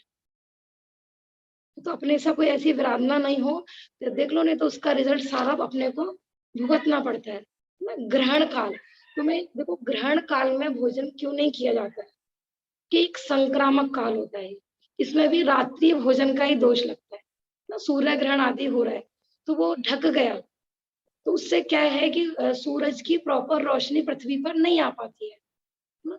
दूसरा ये भी कहा जाता है कि उस समय जो किरणें निकलती है वो स्वास्थ्य के लिए भी हानिकारक होती है। आप यदि साइंस की दृष्टि से भी देखें तो, क्योंकि जो दो मिले हुए टाइम होते हैं ना, दो वस्तुओं के मिलने से, जैसे अपन संधि काल के बारे में बता रहे थे, तो उस समय ऐसे बैक्टीरियाज पैदा होते हैं कि जो स्वास्थ्य के लिए हानिकारक होते हैं। जैसे अपन ने देखा होगा, जैसे दीपावली के आसपास का टाइम या होली के आसपास का टाइम, भर सर्दी में आप इतने बीमार नहीं होते कि जो उस टाइम बुखार आदि होते हैं ना, एक मौसम से दूसरा मौसम बदलता है। तो जो संधि काल होते हैं या ग्रहण आदि के काल होते हैं, तो उसमें 2 टाइम मिलते हैं, अनुरात्रि भी और दिन भी। तो ऐसे विकृति पैदा होती है। तो बाकी में चलता है कि वो दान आदि देते हैं, उससे घृत मिथ्यात्व जोड़ देते हैं, लेकिन जैन धर्म में यही है कि इसमें रात्रि भोजन का दोष आता है। पहले बना हुआ भी वो फेंक देते हैं, मतलब हाँ, प्रश्न है कि जैसे आता है ना, फेंक देते हैं, अभी मानो हमारा बना हुआ है भोजन, तो आपने देखा होगा ग्रहण काल में ना ऐसी जैनेतरों में सुनते हैं कि दान देते हैं। तो जो ज्ञानी श्रावक होते हैं ये अपने पूरा काल शुद्धि का नियम फॉलो करते हैं। अब भोजन बना हुआ था, अब वो तो लेंगे नहीं, तो फिर वो गरीब आदमी को दान दे देते हैं उसको, ना, मैंने जानवरों को खिला दिया उस भोजन को। या फिर जब पता लग जाता है ग्रहण के काल का, तो वो आगे पीछे अपना समय मेंटेन कर लेते हैं। तो अपने को इन चीजों का प्रभावना काल, प्रभावना काल क्या कह रहे हैं भैया आप, कि प्रभावना के काल में है ना अपन होने हमारे घर के बाहर से श्री जी निकल के जा रहे हैं ना, भगवान की शोभा यात्रा, 3 लोग के नाथ आपके घर के बाहर से निकल के जा रहे हैं, और अपन भोजन खाना बनाने में और उसमें लगे हुए हैं। विचार करो ना, जैसे शिविर आदि में होता है ना, इधर प्रवचन चल रहे हैं, हाँ, और लोगों को लगे सबसे पहले कि भाई भीड़ हो जाएगी, पहले भोजन कर लो, प्रवचन छोड़ो, पहले भोजन कर लो, विधान छोड़ो, अपन तो पहले भोजन कर लो। ऐसा तो प्रभावना आदि के काल में भी अपने को माने अपने आपके आसपास आपको आवाज आ रही है ना, भगवान के अभिषेक की आवाज आपको आ रही है, मंदिर में शंखनाद आदि हो रहा है, शंखनाद तो अपने यहाँ नहीं होता है, घंटे की आवाज आती है, प्रक्षाल आदि का टाइम है, और अपन भोगों में लगे हुए उस समय। मासिक धर्म, पिछली बार भी थोड़ी सी चर्चा हुई थी मासिक धर्म के समय में, देखो सुदर्शित रंगड़ी में ही और बाकी चरणानुग के ग्रंथों में, संयम प्रकाश जी में भी आपको इसके बारे में विशेष मिलेगा। और बहुत लोग कहते हैं ये क्या है, ये तो शरीर है, शरीर की एक विकृति है, जैसे बाकी अंगों से ब्लड निकलता है, तो इस समय क्या दिक्कत है, क्योंकि आजकल की पढ़ी लिखी जनरेशन इस चीज को स्वीकार नहीं करती है। तो ग्रंथों में ऐसा आता है कि मासिक धर्म का काल होता है, उन्हें इतना इतना लिखा हुआ है कि 3 दिन इतना शरीर से विकृति निकलती है। एक तो आपने देखा होगा इस समय में स्त्री के परिणाम में विकृत भी बहुत होता है, माने इस समय धर्म चिंतन की और ज्यादा आवश्यकता होती है। किसी किसी के तो घर में झगड़ा ना इसी टाइम में ज्यादा होता है, अब देखना स्त्री चिड़चिड़ी हो जाती है। और ऐसा भी आया है जैसे किसी को ना आंखों संबंधी बीमारी हो रही है, और मासिक धर्म वाली स्त्री देख ले तो उसकी आंखों का रोग और बढ़ जाता है। ऐसा आया, रोगों के नाम भी, शीतला रोग है एक, मोतीझरा आदि है। तो माने मासिक धर्म वाली स्त्री देख ले तो उसके आईज वगैरह खराब हो जाती है, उसका रोग वृद्धि को प्राप्त हो जाता है। अब विचार करो ऐसे समय में स्त्री भोजन बनाएगी तो वो घर के लोगों को भोजन नहीं करा रही है, वो रोग वृद्धि का कारण बनेगा, उनके परिणामों में विशुद्धि भी नहीं होगी, उल्टा विकृति होगी। तो अपने को कम से कम 3 दिन पूरा माने रसोई में प्रवेश भी नहीं करना चाहिए, पूरा इस संबंधी शुद्धि का ख्याल रखना चाहिए।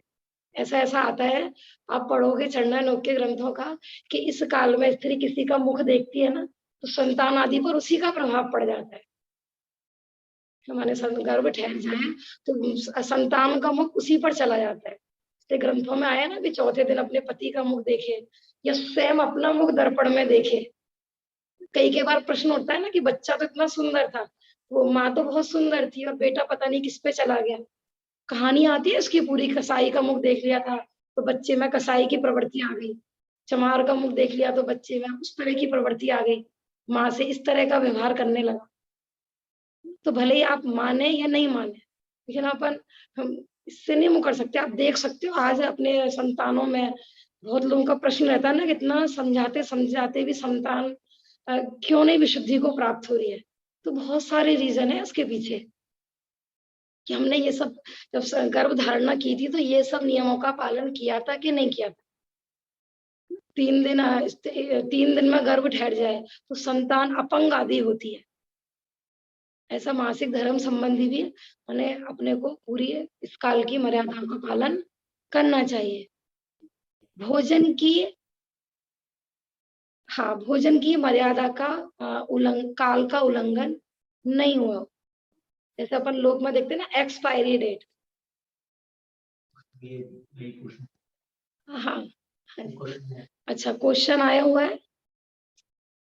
क्वेश्चन है कि प्रेगनेंसी के टाइम पे रात में भी भूख लगती है, मतलब क्यों लगती है, वो ऐसा पूछ रही है। हाँ देखो, अपने कहते हैं ना शरीर को जैसी हैबिट पड़ जाती है, ऐसा नहीं है कि प्रेगनेंसी के टाइम में सबको रात में भूख लगती है। ऐसा बिल्कुल भी नहीं है। आपने देखा होगा और भी ज्ञानी श्रावक महिलाएं होती हैं, वो रात्रि में उनका त्याग होता है, तो प्रेगनेंसी के टाइम में भी रात्रि भोजन नहीं करती हैं, तो संतान आदि को भी वैसी हैबिट में आ जाती है ना। अपन ऐसी धारणा नहीं बनाए, देखो 12 घंटे इनफ होते हैं भोजन के लिए। और जो गर्भ में बच्चा है उसको भी कोई हानि नहीं होगी अगर आप रात्रि में भोजन नहीं करते हैं। हाँ, ऐसा नहीं है कि वो, क्योंकि उसको भी तो रेस्ट चाहिए होगा ना 12 घंटे का। अपन ने जो दिन में भोजन किया है तो वो रात में पचेगा, तभी तो बच्चे को पोषण मिलेगा। अपन रात में भी खा रहे हैं, दिन में भी खा रहे हैं, तो जब हमारे गर्भवती महिला को ही भोजन नहीं पचेगा तो फिर बच्चे को पोषण कैसे मिलेगा? विचार करो आप। ठीक है ना, आप साइंस की दृष्टि से भी देखोगे तो माने जरूरी नहीं है कि रात में गर्भ काल में भोजन किया जाए। हाँ, क्या प्रश्न रिपीट करना भैया? नहीं, कोई प्रश्न नहीं है, वही अपना बता रहे हैं वो व्यक्तिगत है। आगे अगला प्रश्न लेते हैं, मतलब हाँ, अगला इसमें पॉइंट। देखो यही है, देखो व्यक्तिगत प्रॉब्लम हो सकती है, लेकिन अपन कोशिश करेंगे तो सब कुछ हो सकता है। अपन ऐसी भावना भाएंगे कि हमारे जो संतान उत्पन्न होगी, है ना, वो प्रॉपर जिनेंद्र भगवान के बताए हुए मार्ग पर चले। और जिनेंद्र भगवान ने तो यही कहा है कि रात्रि भोजन हिंसा हिंसा है। तो अपन ऐसी भावना भाएंगे, विशुद्धि बढ़ेगी, तो समय भी रात्रि में भूख नहीं लगेगी ना। कहते हैं ना, जैसी भावना भाते हैं, भावना भवनाशनी। हाँ, और भावना से ही सब कुछ होता है, ऐसा। अब हम भोजन की मर्यादा के बारे में बात कर रहे थे कि हम लोग में दवाई आदि की एक्सपायरी डेट देखते हैं ना, कि एक्सपायरी डेट ओवर होने के बाद वो फिर औषधि नुकसान देने लगती है ना, दवाई नुकसान देने लगती है। तो अपने को भी अपन आगम में जो जितना भी अपन भोजन आदि मसाले, दाल, आटा वगैरह, ये सब चीज़ों की एक एक्सपायरी डेट होती है। जैसे एक्सपायर हो गए ना, मनुष्य पर्याय की भी होती है ना, कि भैया इनका टाइम पूरा हो गया, अभी एक्सपायर हो गया। तो ऐसे जितनी भी अपन वस्तुएं घर में प्रयोग करते हैं भोग की, वो सारी चीजों की भी एक मर्यादा होती है। और मर्यादा से ऊपर होने के बाद उसके पोषक तत्व भी नष्ट हो जाते हैं, अगर अपन स्वास्थ्य की दृष्टि से भी देखें। और बाकी उसमें त्रस जीवों की उत्पत्ति हो जाती है। अपन त्रस जीव समझते हो, 2 इंद्रिय से लेकर पंचेंद्रिय तक को त्रस बोलते हैं, और 2 इंद्रिय से पंचेंद्रिय तक के शरीर को मांस संज्ञा प्राप्त है। तो वो मन मर्यादा के ऊपर के बाद उसका टेस्ट चेंज हो गया है, तो उसमें जीव उत्पत्ति हो जाती है साथ। तो अपन थोड़ी सी मर्यादा का देखते हैं। जैसे बूरा आदि के बारे में बताया है कि शीत काल में 1 महीने की, गर्मी में 15 दिन की, और वर्षा काल में 7 दिन की। देखो इसमें बूरा की जगह वैसे अपन खांड ले सकते हैं, इसको खांड का ही तो बूरा बनाते हैं, ठीक है ना। चीनी का माने जितना पॉसिबल हो चीनी को बिल्कुल ही छोड़ देना चाहिए। चीनी हमारे स्वास्थ्य के लिए भी हानिकारक है, और वो अशुद्ध केमिकलों से साफ की जाता है गुड़ के रस को, तब जाके चीनी बनाई जाती है। आज इतना खाते पीते भी कैल्शियम की कमी क्यों रहती है? कि चीनी के अंदर जो वो केमिकल डाले जाते हैं ना, आता है सारा पटाखे वगैरह के, तो वो स्वास्थ्य के लिए हानिकारक होते हैं, और कैल्शियम को खाती है चीनी हमारे शरीर में, हड्डी को गलाती है। तो जितना हो सके उतना गुड़ और खांड, और बूरा भी बनाए तो खांड का। और आज हर चीज उपलब्ध है। देखो पहले तो ये सब चीजें प्रॉब्लम होती थी कि चीनी की जगह हमारे पास कोई दूसरा ऑप्शन नहीं है, लेकिन आज हर चीज उपलब्ध है। मैंने ऐसे साधर्मी भाई हैं कि जिन्होंने ये सब कार्य प्रारंभ किए हैं, तो वो पॉसिबल हुआ तो अपन अगले सेशन में उनको भी लेकर आएंगे। तो बूरा जो बनाए प्रॉपर खांड से ही बनाए, तो उसकी मर्यादा सर्दियों में 1 महीने की। हाँ अनुराधा जी, जी का हैंड रेज हुआ था, कुछ पूछना चाह रहे हैं शायद अनुराधा जी। आप अनम्यूट हाँ कर जी, सकते हैं पूछिए। अनुराधा जी, आपका कोई क्वेश्चन हो तो। हाँ, मुझे पूछना है कि ये खांड और शक्कर और मतलब इसमें डिफरेंस क्या है, मुझे थोड़ा पता नहीं है इस चीज का। और क्या खांड हमारे कलकत्ता जैसे शहर में मिलेगा, और बूरा क्या हम लोग जो बाजार में जो चीनी मिल रही है उससे बनाए वही बूरा कहलाता है क्या? मतलब वो पानी में गला के जो बनाते हैं, कि शुद्ध चीनी कौन सी होती है, मुझे थोड़ा पता है पूरा। हाँ जी, देखो बाजार में जो वैसे चीनी के बारे में ऐसा आता है, आजकल जो मार्केट में चीनी मिल रही है वो प्रॉपर उसका एक नाम है सल्फर। सल्फर को ना माने जिससे वो पटाखों का मसाला उससे साफ की जाती है। कई जगह ऐसा भी आता है कि हड्डी के चूरा उस केमिकल में डलता है। तो जो गन्ने का आपने देखा होगा वो तो ब्लैक कलर का होता है, तो उसको व्हाइट करने के लिए माने उसको सफाई सुंदर दिखे वो, उसके लिए वो केमिकल डालते हैं। तो वो तो प्रॉपर बिल्कुल अशुद्धि है, ठीक है? लेकिन कहीं-कहीं ऐसा भी आता है कि मुजफ्फरनगर साइड में ऐसी भी चीनी बनाई जाती है, कि जो वो थोड़ा उसका कलर थोड़ा ब्राउन होता है और उसमें केमिकल आदि से वो शुद्ध नहीं होती है। तो अपन वो वाली चीनी प्रयोग कर सकते हैं। बाकी खाड़ के लिए ना आप अगर सर्च करेंगे, है ना? अगर आप क्योंकि जैसे दिल्ली में यहाँ पर भी बनती है और तो और सागर एमपी साइड, तो यदि आप कॉन्टैक्ट करेंगे, जैसे देखो हमें लौकिक में किसी चीज़ की ज़रूरत होती है, तो अपन कितनी भी दूर-दूर से मँगा लेते हैं। तो यदि आप कॉन्टैक्ट करेंगे साधर्मी भाइयों से, तो कलकत्ता में भी ऐसी व्यवस्था कर सकते हैं कि वहाँ पर भी आपके यहाँ खाड़ उपलब्ध हो जाए।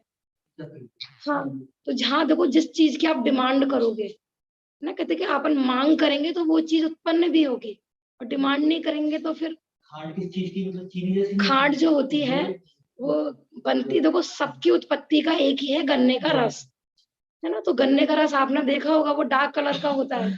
तो उसको एक तो तरीका होता है कि उसको जब उबालते हैं ना, तो उसकी जो ऊपर-ऊपर काला-काला आता है उसको निकालते जाते हैं। तो उसके प्रॉपर व्हाइट तो नहीं हो पाता है वो, लेकिन थोड़ा ब्राउन कलर रहता है ना? गुड़ भी बनता है और खांड भी बनती है और लेकिन जो केमिकल डल जाता है तो एकदम व्हाइट हो जाती है। तो बाज़ार में जो चीनी है और चीनी से यदि आप बूरा बनाते हैं, तो फिर वो भी केमिकल युक्त ही है, वो भी प्रयोग करने योग्य नहीं है। तो खांड में भी एक देसी खांड होती है और एक बिल्कुल व्हाइट कलर की खांड होती है। तो जितना पॉसिबल हो तो अपन देसी खांड प्रयोग करें। ठीक है ना? वो थोड़ा ब्राउन माने बिल्कुल व्हाइट नहीं होती है, हल्का-सा ब्राउन पना लिए होती है। तो अपन कोशिश करेंगे तो कलकत्ता में भी आपको उपलब्ध हो सकती है ना? कॉन्टैक्ट करेंगे जो भाई लोग देखते हैं। हाँ, और बाकी आप कलकत्ता के आस-पास गाँव हो तो वहाँ पे कॉन्टैक्ट करके, है ना? गुड़ आदि है। हाँ जी, मार्केट में भी मिल जाएगी खाद। हाँ, सही बात है। तो जितना पॉसिबल हो माने अपन जो चाहेंगे तो सब कुछ हो सकता है। हाँ, सभी प्रकार का पिसा हुआ आटा, है ना? मसाले, तो अभी पिसा हुआ आगे आटा आगे की हाँ जी, मर्यादा लेने से पहले अभी चीनी पे क्योंकि बात हुई है, आज की हमारी जो वीडियो है उसका टॉपिक भी चीनी ही है, तो पहले हम जी, वो वीडियो देख लेते हैं। ठीक है। तो सुमन भाई ने बताया शुरू करो चीनी, किसी की चीनी के बारे में। तो चीनी किस तरीके से बनाई जाती है उससे पहले मैं आपको एक शॉकिंग फैक्ट बताना चाहती हूँ। ऑल्दो इंडिया वर्ल्ड में दूसरे नंबर पर आता है अगर हम सफेद चीनी या व्हाइट शुगर के प्रोडक्शन की बात करते हैं, तो India is the second largest producer of white sugar in the world. But एक शॉकिंग फैक्ट ये है कि हमारे यहाँ पर उत्पाद की गई, बनाई गई, प्रोड्यूस की गई सफेद चीनी यूएसए या यूरोप में एक्सपोर्ट नहीं की जा सकती। एंड दूसरी बात, वर्ल्ड की almost all the countries have banned this white sugar. इस बात को सुनकर क्या आपके दिमाग में ये नहीं आता कि ऐसा क्या है इस सफेद चीनी में कि यूएसए, यूरोप और बड़ी बड़ी वर्ल्ड की कंट्रीज ने बैन कर रखा है इंडिया से produce and exported white sugar को। आज की इस वीडियो में मैं आपको यही फैक्ट्स बताने वाली हूं कि हम क्यों इस सफेद जहर को रेगुलर बेसिस पे कंज्यूम कर रहे हैं, जबकि फॉरेन कंट्रीज, वेस्टर्न कंट्रीज में बहुत ज्यादा जागरूकता इस टॉपिक को लेकर ऑलरेडी आ गई है। देखिए दोस्तों, ये बात तो आप सभी जानते होंगे कि चीनी शुगर केन या गन्ने के रस से बनाई जाती है, वहां तक कोई प्रॉब्लम नहीं है। जब शुगर केन या गन्ने का जूस या रस निकाला जाता है और उसको क्रिस्टलाइज किया जाता है चीनी बनाने के प्रोसेस में, तो वो हल्का पीला, येलो या मटमैले रंग का बनता है। लेकिन वी इंडियंस, हमें तो व्हाइट शुगर, एकदम चमकदार ग्लिसनिंग व्हाइट शुगर खाने की आदत है। यहाँ पर ही जो शुगर मैन्युफैक्चरिंग कंपनीज है वो अपना फायदा देखने के लिए बहुत सारे ऐसे केमिकल्स डाल देती हैं और बहुत सारे ब्लीचिंग एजेंट्स डाल देती हैं कि वो जो पीले रंग का मटमैला जूस बना था उससे जो sugar at the end product बनती है वो एकदम व्हाइट और चमकदार बनती है। आप अपने कपड़ों को भी ब्लीच करते हैं, सोचिए आप जो सफेद चीनी का इतना ज्यादा भर भर के प्रयोग डेली बेसिस पे कर रहे हैं, उसमें भी सल्फर डाइऑक्साइड जैसा ब्लीचिंग एजेंट डाला हुआ है। ये सल्फर आपकी बॉडी में जाकर सिर्फ एक्यूमुलेट होता है और आगे जाकर बहुत ही पॉइजनस रूप भी धारण कर लेता है। आपको फॉरेन कंट्रीज, वेस्टर्न कंट्रीज के बारे में बताया, वहां पर सल्फर डाइऑक्साइड का यूज टोटली बैन कर दिया गया है। लोग वहां पर आई थिंक ये दोबारा चल गई है, इसको फिर अभी नहीं ये नहीं, रखते हैं। दोबारा नहीं चली है, दोबारा नहीं चली है। ठीक है, मैं कंटिन्यू करता हूँ। जागरूक हो चुके हैं, समझते हैं कि सिर्फ सफेद होना ही अच्छी चीनी होने की बिल्कुल भी निशानी नहीं है। वहां पर कार्बन डाइऑक्साइड का यूज किया जाता है as bleaching agent and for other refining chemical processes of sugar, जिससे कि चीनी हल्के ब्राउन रंग की होती है वहां पर, और वो बहुत खुशी से और बहुत हेल्दी तरीके से वहां पर चीनी का इस्तेमाल करते हैं। आइए अब आपको एक लिस्ट ऑफ केमिकल्स बताती हूं जिनका इस्तेमाल किया जाता है while refining sugar in India. पहले दोस्तों गाय की हड्डियों का इस्तेमाल किया जाता था चीनी को और ज्यादा साफ चमकदार बनाने के लिए, लेकिन आज सस्ता करने के लिए, कम मनी का यूज हो और प्रॉफिट्स ज्यादा हो, उसके लिए शुगर मैन्युफैक्चरर्स और इंडस्ट्रीज क्या क्या इस्तेमाल कर रहे हैं मैं आपको देखकर लिस्ट बताती हूँ। चूने का इस्तेमाल किया जाता है, लाइम जिसे कहते हैं। Sulphur dioxide and carbon dioxide के साथ साथ एक्टिवेटेड कार्बन या चारकोल का इस्तेमाल किया जाता है। Phosphoric acid, calcium and phosphate का इस्तेमाल किया जाता है। अल्ट्रामरीन ब्लू का इस्तेमाल किया जाता है। एनिमल बोन्स का चूरा भी साथ में मिलाया जाता है। जो फॉस्फोरस और कैल्शियम मैंने आपको बताया वो हमारे शरीर के लिए फायदेमंद हो सकते हैं, लेकिन जब चीनी को रिफाइन किया जाता है उसको इतना ज्यादा हाई टेम्परेचर पे हीट किया जाता है कि सारा फॉस्फोरस और कैल्शियम वहीं पर डिस्ट्रॉय हो जाता है। एट द एंड बचता है सिर्फ कुछ मिठास, सफेद रंग का दिखता हुआ मीठा सा एक हमारे हाथ में जो क्रिस्टलाइन शुगर पकड़ा दिया जाता है, जिसमें कि सुक्रोज की मात्रा बहुत ही ज्यादा हाई होती है।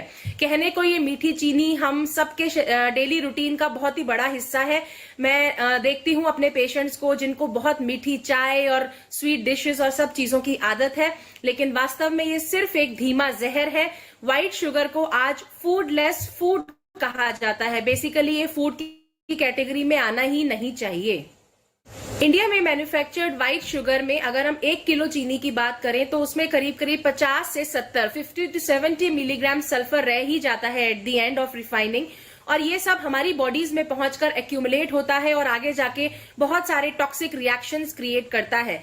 इसलिए मैंने अभी जो अमेरिकन एंड यूरोपियंस की आपको बात बताई वो व्हाइट शुगर को बिल्कुल डिसलाइक करते हैं एंड ब्राउन शुगर को ही अपनी डाइट में शामिल करते हैं, because it is definitely much healthier option.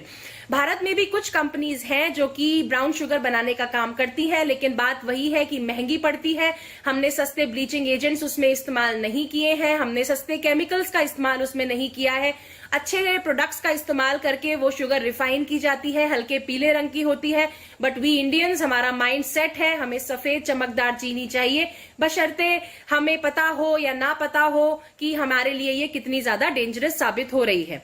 आइए अब नेक्स्ट सेक्शन में आपको ये बताती हूँ कि ये जो सफेद चीनी व्हाइट शुगर आप डेली बेसिस पर इतना ओवर कंज्यूम कर रहे हैं वो आपकी बॉडी में जाकर क्या क्या बीमारियां और क्या क्या हानिकारक रिजल्ट्स प्रोड्यूस कर सकते हैं।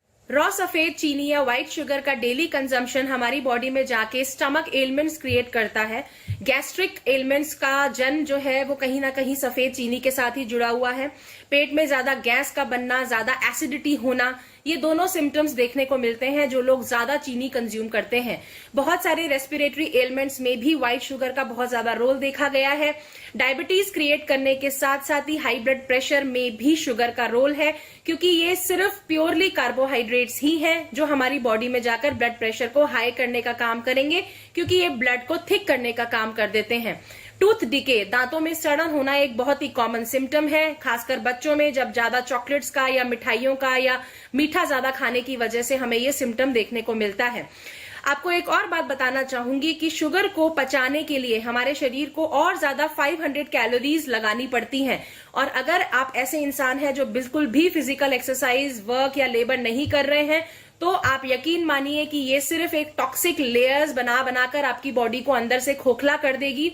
फैट की लेयर्स आपकी बॉडी में हर जगह एक्यूमुलेट हो जाएगी और आपको इन सबके हार्मफुल दुष्परिणाम बहुत ही ज्यादा देखने को मिलेंगे।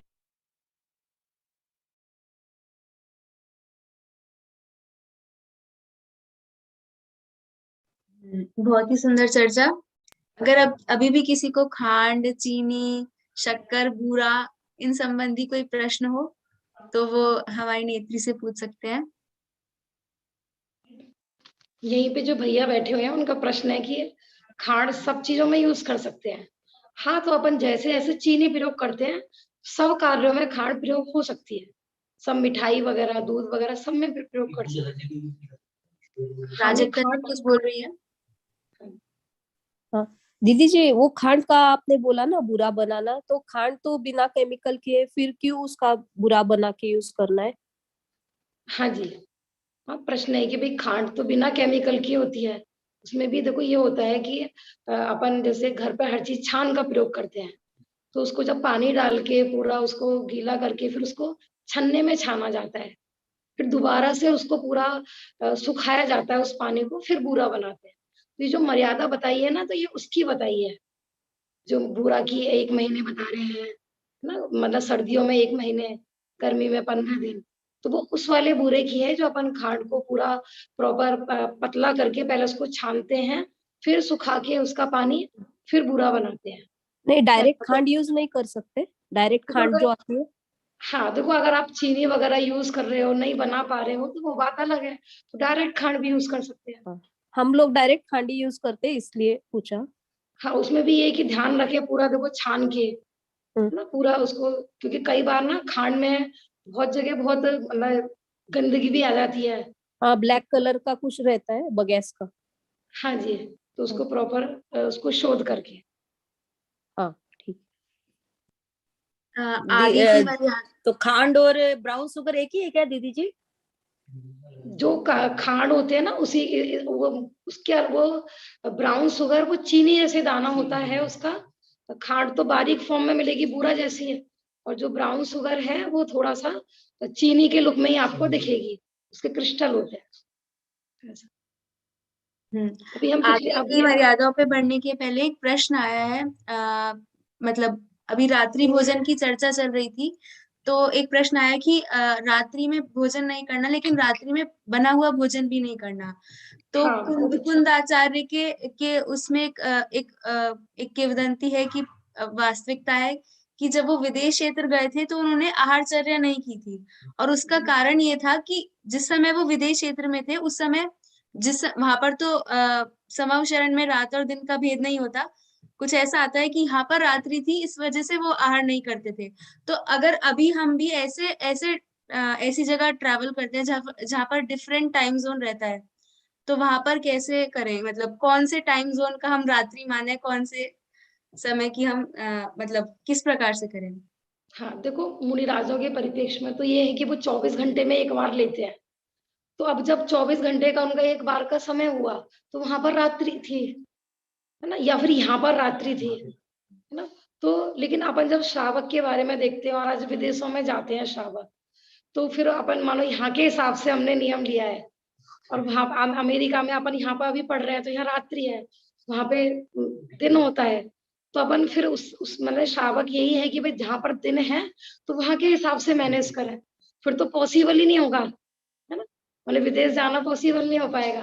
तो आपने ऐसा, तो वहां पर दिन है तो वहां के हिसाब से ऐसा, माने हमने रात्रि भोजन का त्याग किया है, तो बस रात्रि ना हो जहां पर भी अपन है ऐसा।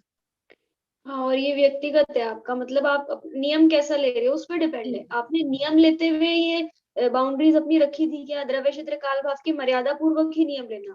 अभी जैसे ये 16 शुद्धियों का प्रकरण हमारा खत्म होगा, इस पे भी हम बात करेंगे, नियम किस प्रकार से लेना, त्याग का क्या क्रम है, तो ये विशेष चर्चा हम उसमें करेंगे।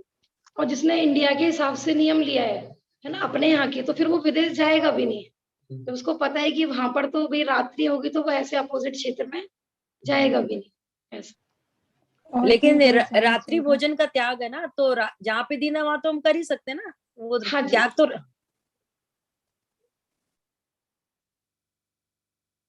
हाँ जी, शिल्पा जी का कोई प्रश्न है क्या? उनका हैंड रेस था। हाँ दीदी, मेरा ये प्रश्न था कि जैसे हैं, लेकिन घर में मतलब हम कितना भी कन्विंस करें लेकिन कोई नहीं मान रहे हैं, तो फिर हम इसमें मतलब क्या कर सकते हैं हम, मतलब थोड़ा सा गाइड करिए। देखो, जिनवाणी में तो जो पूर्णतः बात है ना, आगम के अनुसार वो अपन ने पूरा परोसते हैं।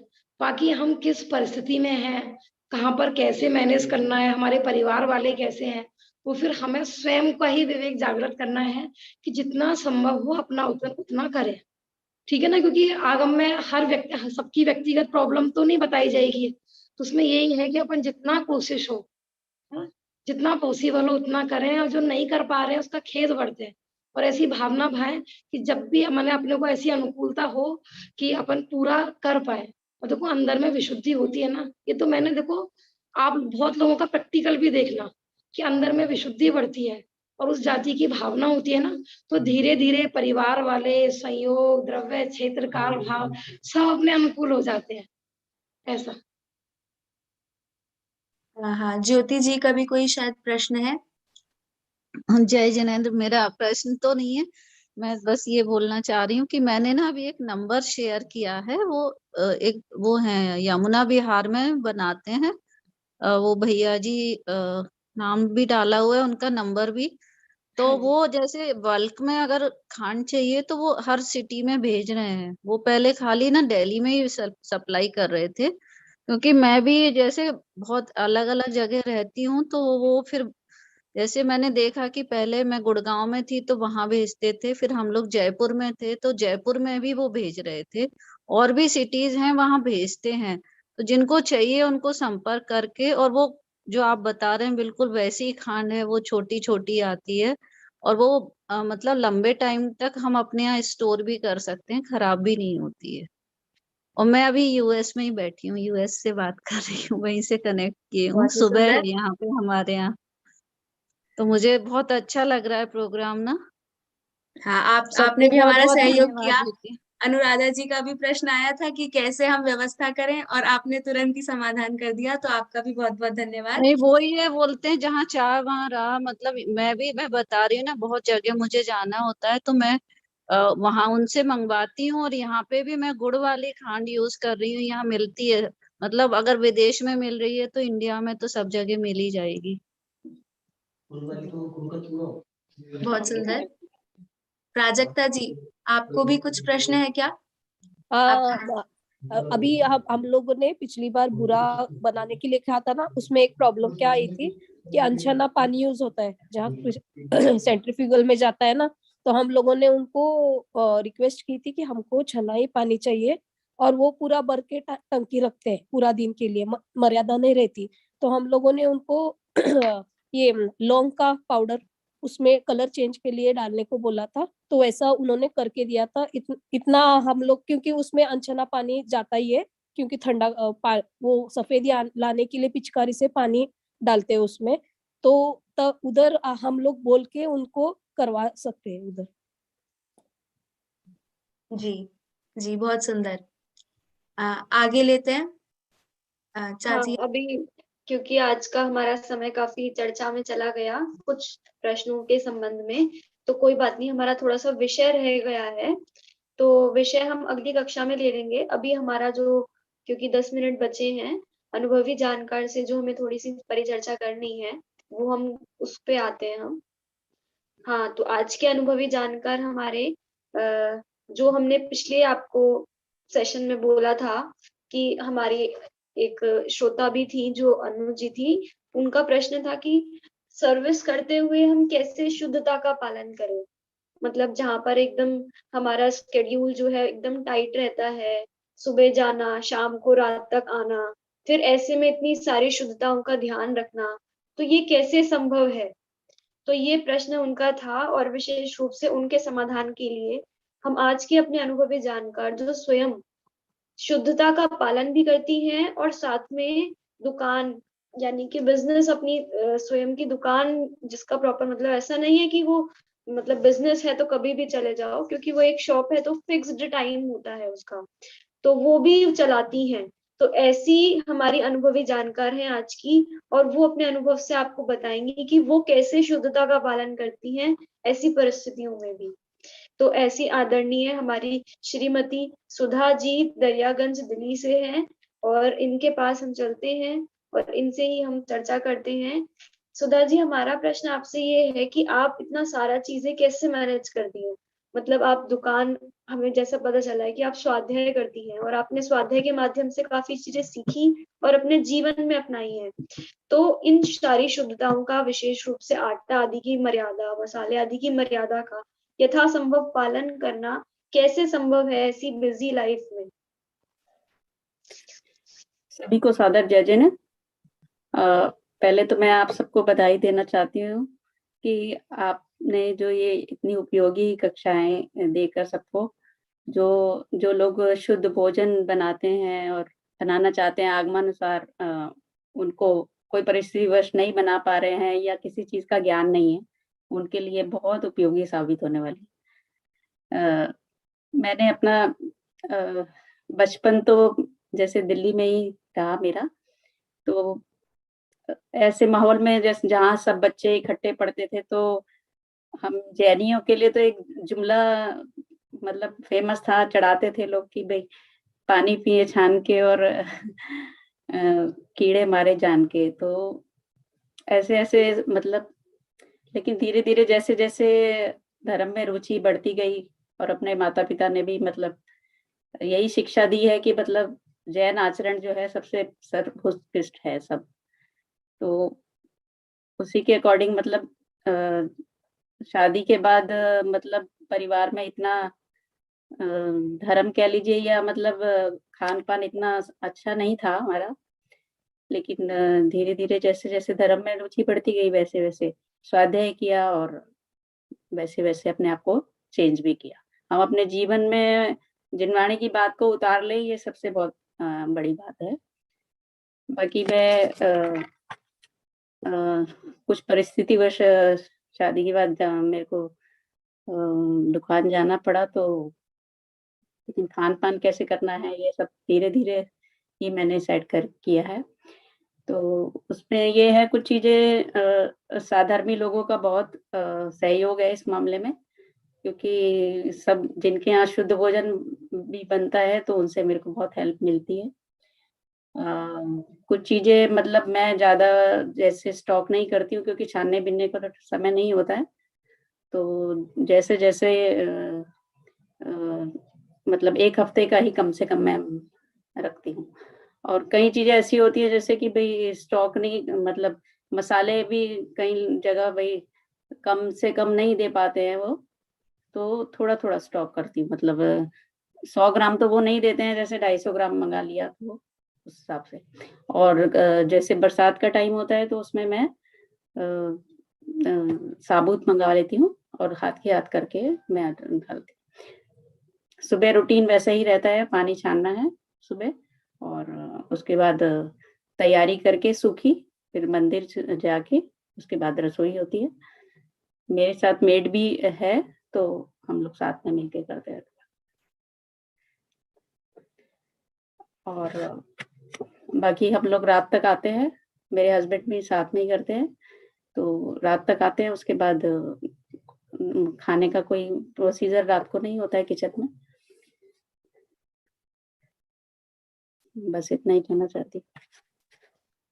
हाँ, तो मतलब आपका कहने का मतलब ये है कि यदि हम जॉब करते हैं, सर्विस करते हैं या किसी ऐसे व्यवसाय में है जहाँ पर हमें टाइम बाउंड है, मतलब कुछ निश्चित समय के लिए वहां जाना है, तो हम शुद्धता के पालन के लिए जो विशेष सावधानियां रख सकते हैं वो तो ये कि एक तो स्टॉक ज्यादा ना करें और अपने साधर्मियों की हेल्प लें। जैसा आपने बताया कि अगर आपको कोई चीज शुद्ध चाहिए और आप स्वयं वो चीज नहीं कर सकते, तो आप जिनके यहाँ शुद्ध होता है वहां से आप मंगा सकते हैं। जैसा कि आपने बताया कि आपके पास अगर गेहूं इत्यादि नहीं है शुद्ध, मतलब उनके पास समय नहीं है उनको बीनने छानने का, तो वो बिने धुले हुए गेहूं मंगा ले।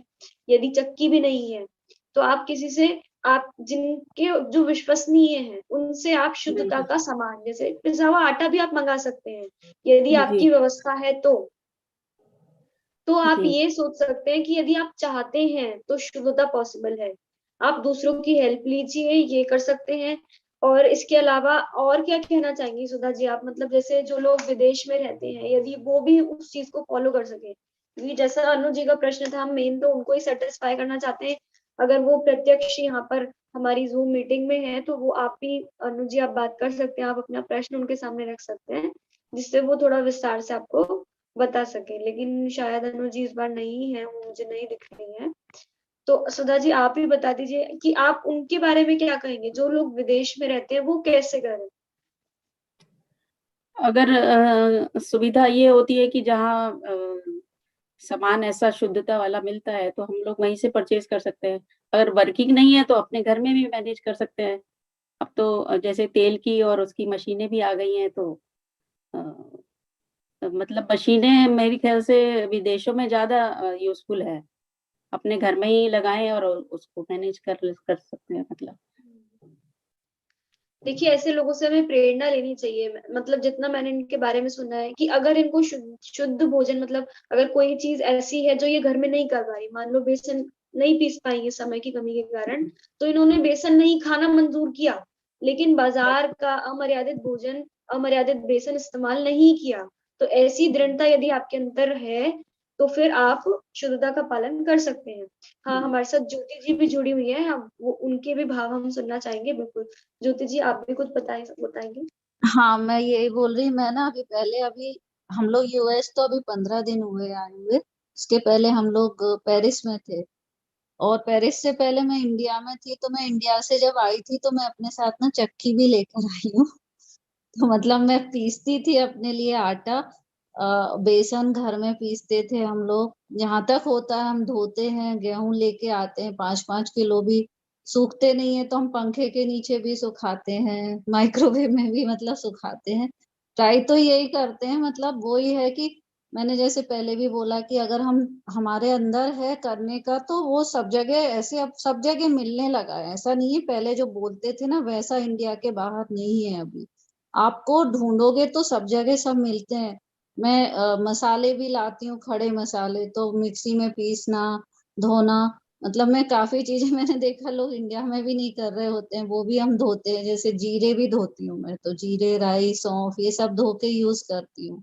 व्रत थे तो उनमें व्रतों में मैं तब भी फॉलो कर रही थी, जैसे हल्दी पीसना। तो हल्दी को भी जैसे उसकी ट्राई करती थी 3 दिन में। मसाले, नमक है तो रोज पीसना।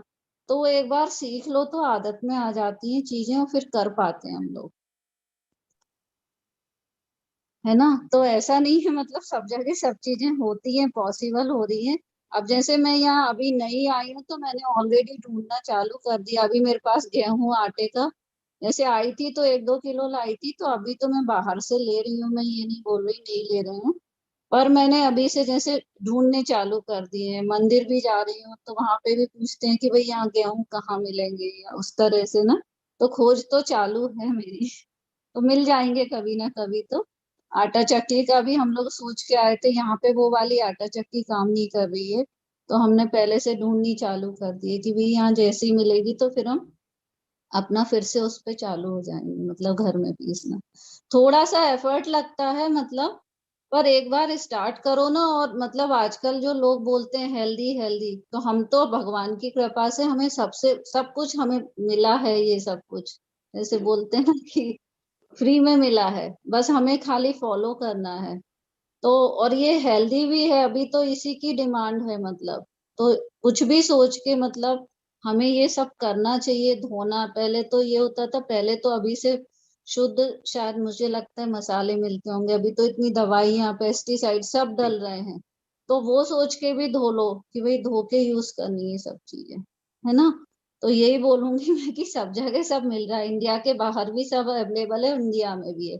थोड़ा ढूंढना पड़ेगा आपको। एक बार ढूंढ लो फिर हमेशा लाइफ इजी हो जाती है आपकी। फिर आपको बार बार थोड़ी वो करना है, एक बार बना लो तो, है ना।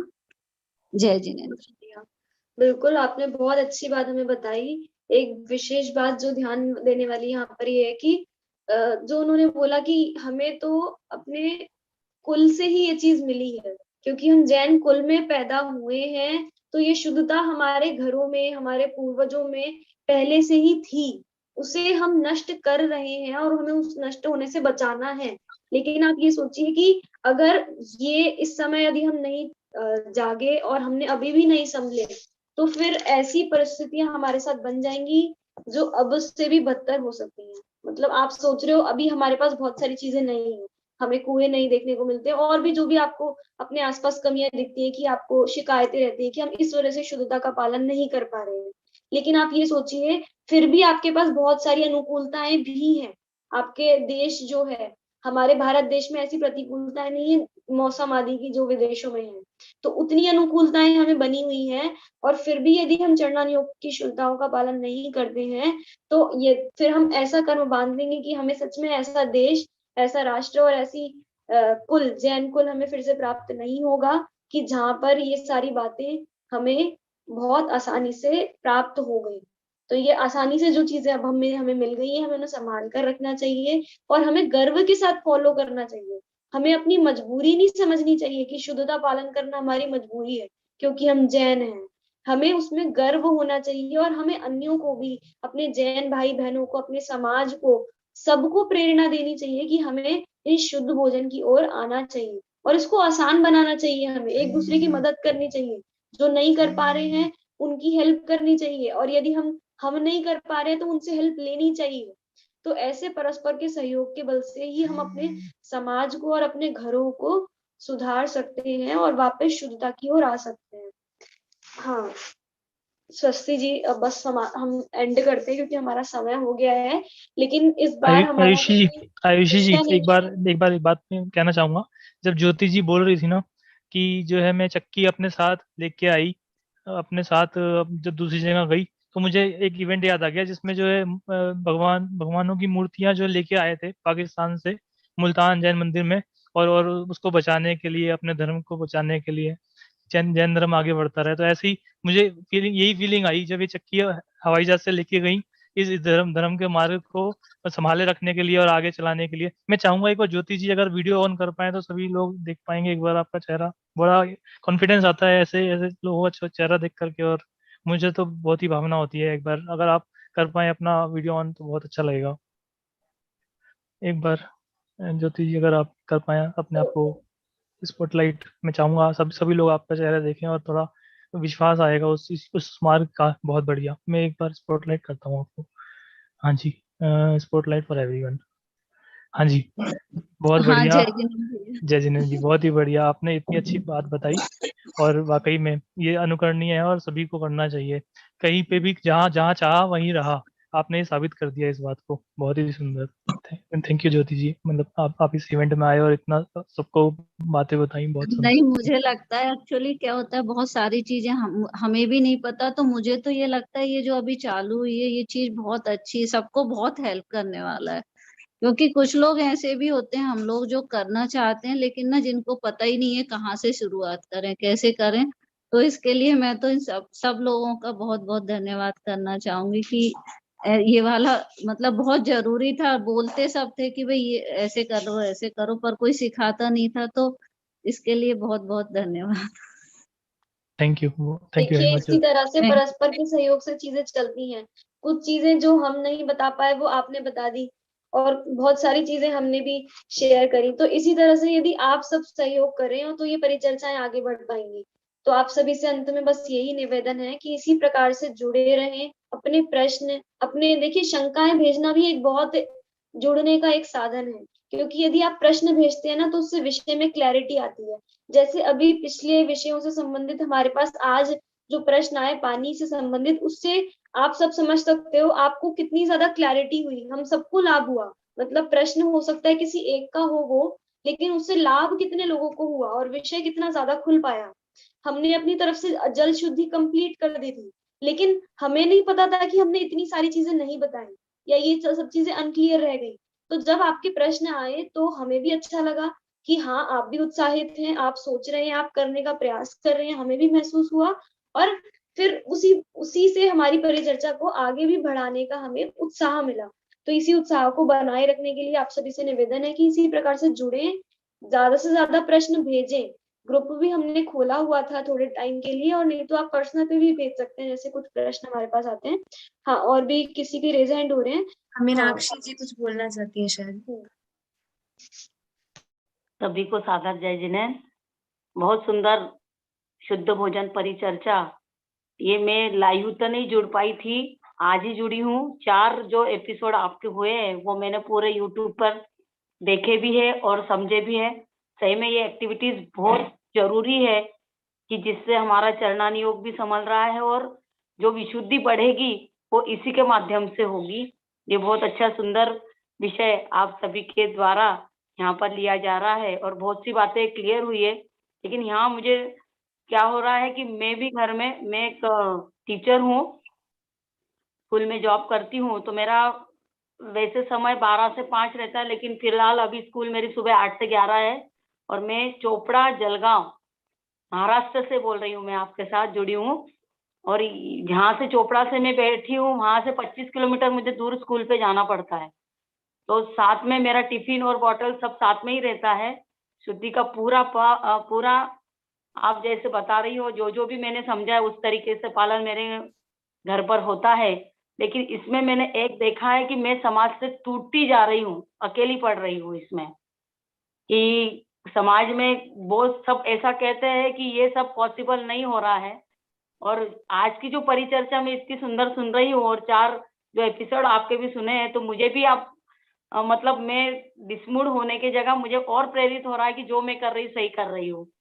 मतलब मुझे अभी तक ऐसा लगता था कि क्यों अपन समाज के विरोध में जा रहे हैं, क्या इस तरीके से अपन सारी चीजों का पालन करते हैं। और घर में मेरे बच्चे भी हैं, मिस्टर भी है, सास ससुर भी है, तो 6 ही लोग हम लोग। तो पापा जी को थोड़ा सा लगता है कि किसी के यहाँ शादी में जाओ और अपना वो शुद्धि का भोजन रहता है, यहाँ हम देखते हैं कि उन लोगों को व्यवस्था वो सामने वाले जुटा नहीं पाते, तो हम लोग सिर्फ फॉर्मेलिटी निभाकर आ जाते। तो पापा जी को थोड़ा सा दुख होता है कि तुम लोग ऐसे अलग अलग से रहते हो, समाज में मिलते नहीं जुलते नहीं, वो लोग खाते हो, तो बच्चों को अभी से क्यों तुमने ऐसा कर डाला।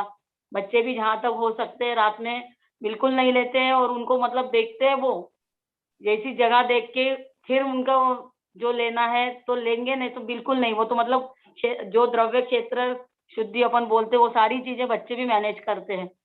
तो इन लोग को ऐसा लगता है कि हम लोग समझ में कोई नहीं, मैं भी नहीं मिलती, अमन के पापा भी नहीं मिलते और अमन गीतांजलि ये लोग भी नहीं मिलते, सब ऐसे हटके समाज में रह रहा है। तो ये एक जो भावना दिख रही है समाज में, तो मैं भी चाह रही हूँ कि आप जैसा ये जो ग्रुप है ना, ऐसा ही ग्रुप यदि समाज में पूरा महिला मंडल का बन जाए ना, तो सारे घरों में शुद्ध भोजन परिचर्चा हो सकती है। मतलब इसमें सबसे बड़ा रोल हमारी महिलाओं का ही है, हम ही घर को शुद्ध भोजन से युक्त बना सकती है, ये मुझे कहना है यहाँ पर। और ये सारी चीज हमारे हाथ में है, बिल्कुल कर सकते हैं हम। लेकिन सुंदर, कुछ परिस्थितियां बनती है, स्ट्रगल बहुत करना पड़ता है। आपकी भावना भी बहुत सुंदर है।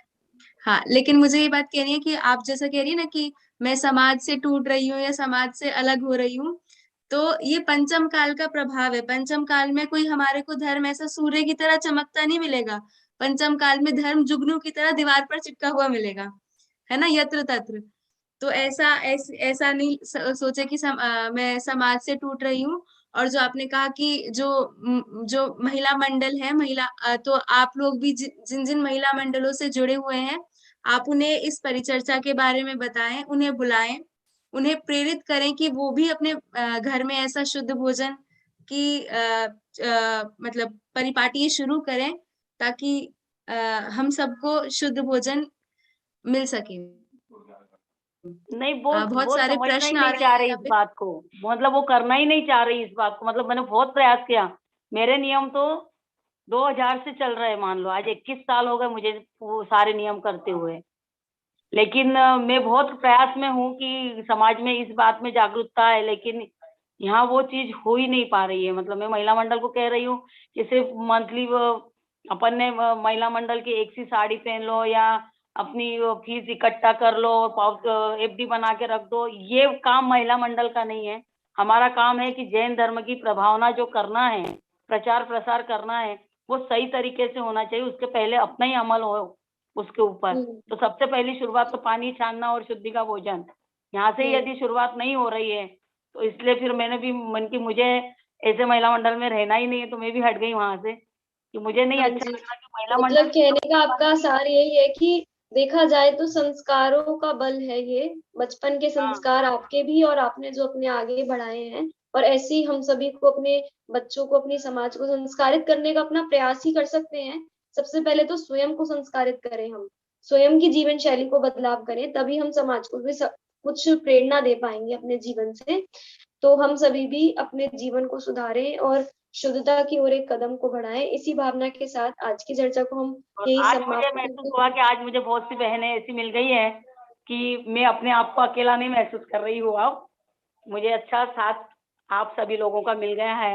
ऐसे ही आप सभी लोग मेरे साथ सानिध्य बनाए रखें और मुझे जो भी दिक्कत बिल्कुल आती है उसके लिए मैं बिल्कुल। आप और ऐसा कोई भी ना सोचे कि जैन धर्म को फॉलो करना एक बैकवर्ड है। यही तो हमारा जो एक नोशन बन गया, इसको हम चेंज करना चाहते हैं। देखिए, जैन चरणानी योग बहुत साइंटिफिक है।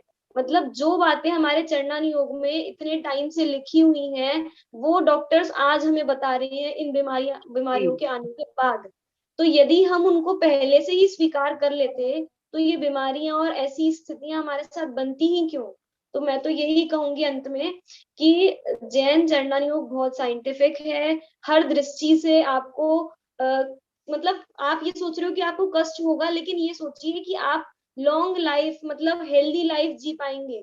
जिन कष्टों को आप दूर करना चाहते हो, वो कष्ट आपसे स्वयं से ही दूर हो जाएंगे यदि आपने अपनी लाइफस्टाइल को चेंज कर लिया। और ये आज जैन धर्म तो कब से कह रहा है, आज के डॉक्टर्स और वो भी कह रहा है। इसीलिए हम आपको जो वीडियोस दिखाते हैं ना बीच बीच में, वो थोड़ी सी हमें ये भले ही हमें रहता तो है कि हम आगम के अनुसार बात कर रहे हैं, फिर हम डॉक्टर्स को क्यों लेकर आ रहे हैं।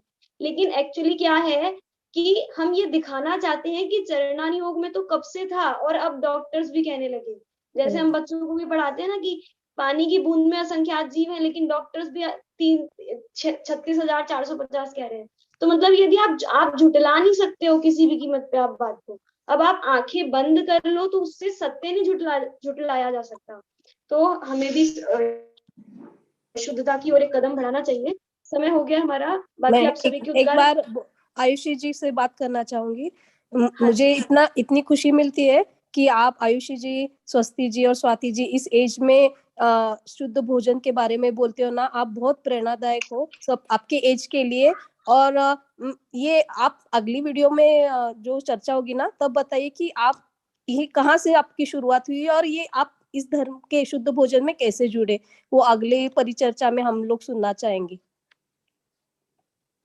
ठीक है, ठीक है, बिल्कुल। हम आपके भावों को सम्मान देते हुए अगली परिचर्चा में इसको भी, अपनी बात को भी कहेंगे। इसी के माध्यम से हम आज की परिचर्चा को भी अंत करते हैं। बोलिए महावीर भगवान की जय। जय हो जय।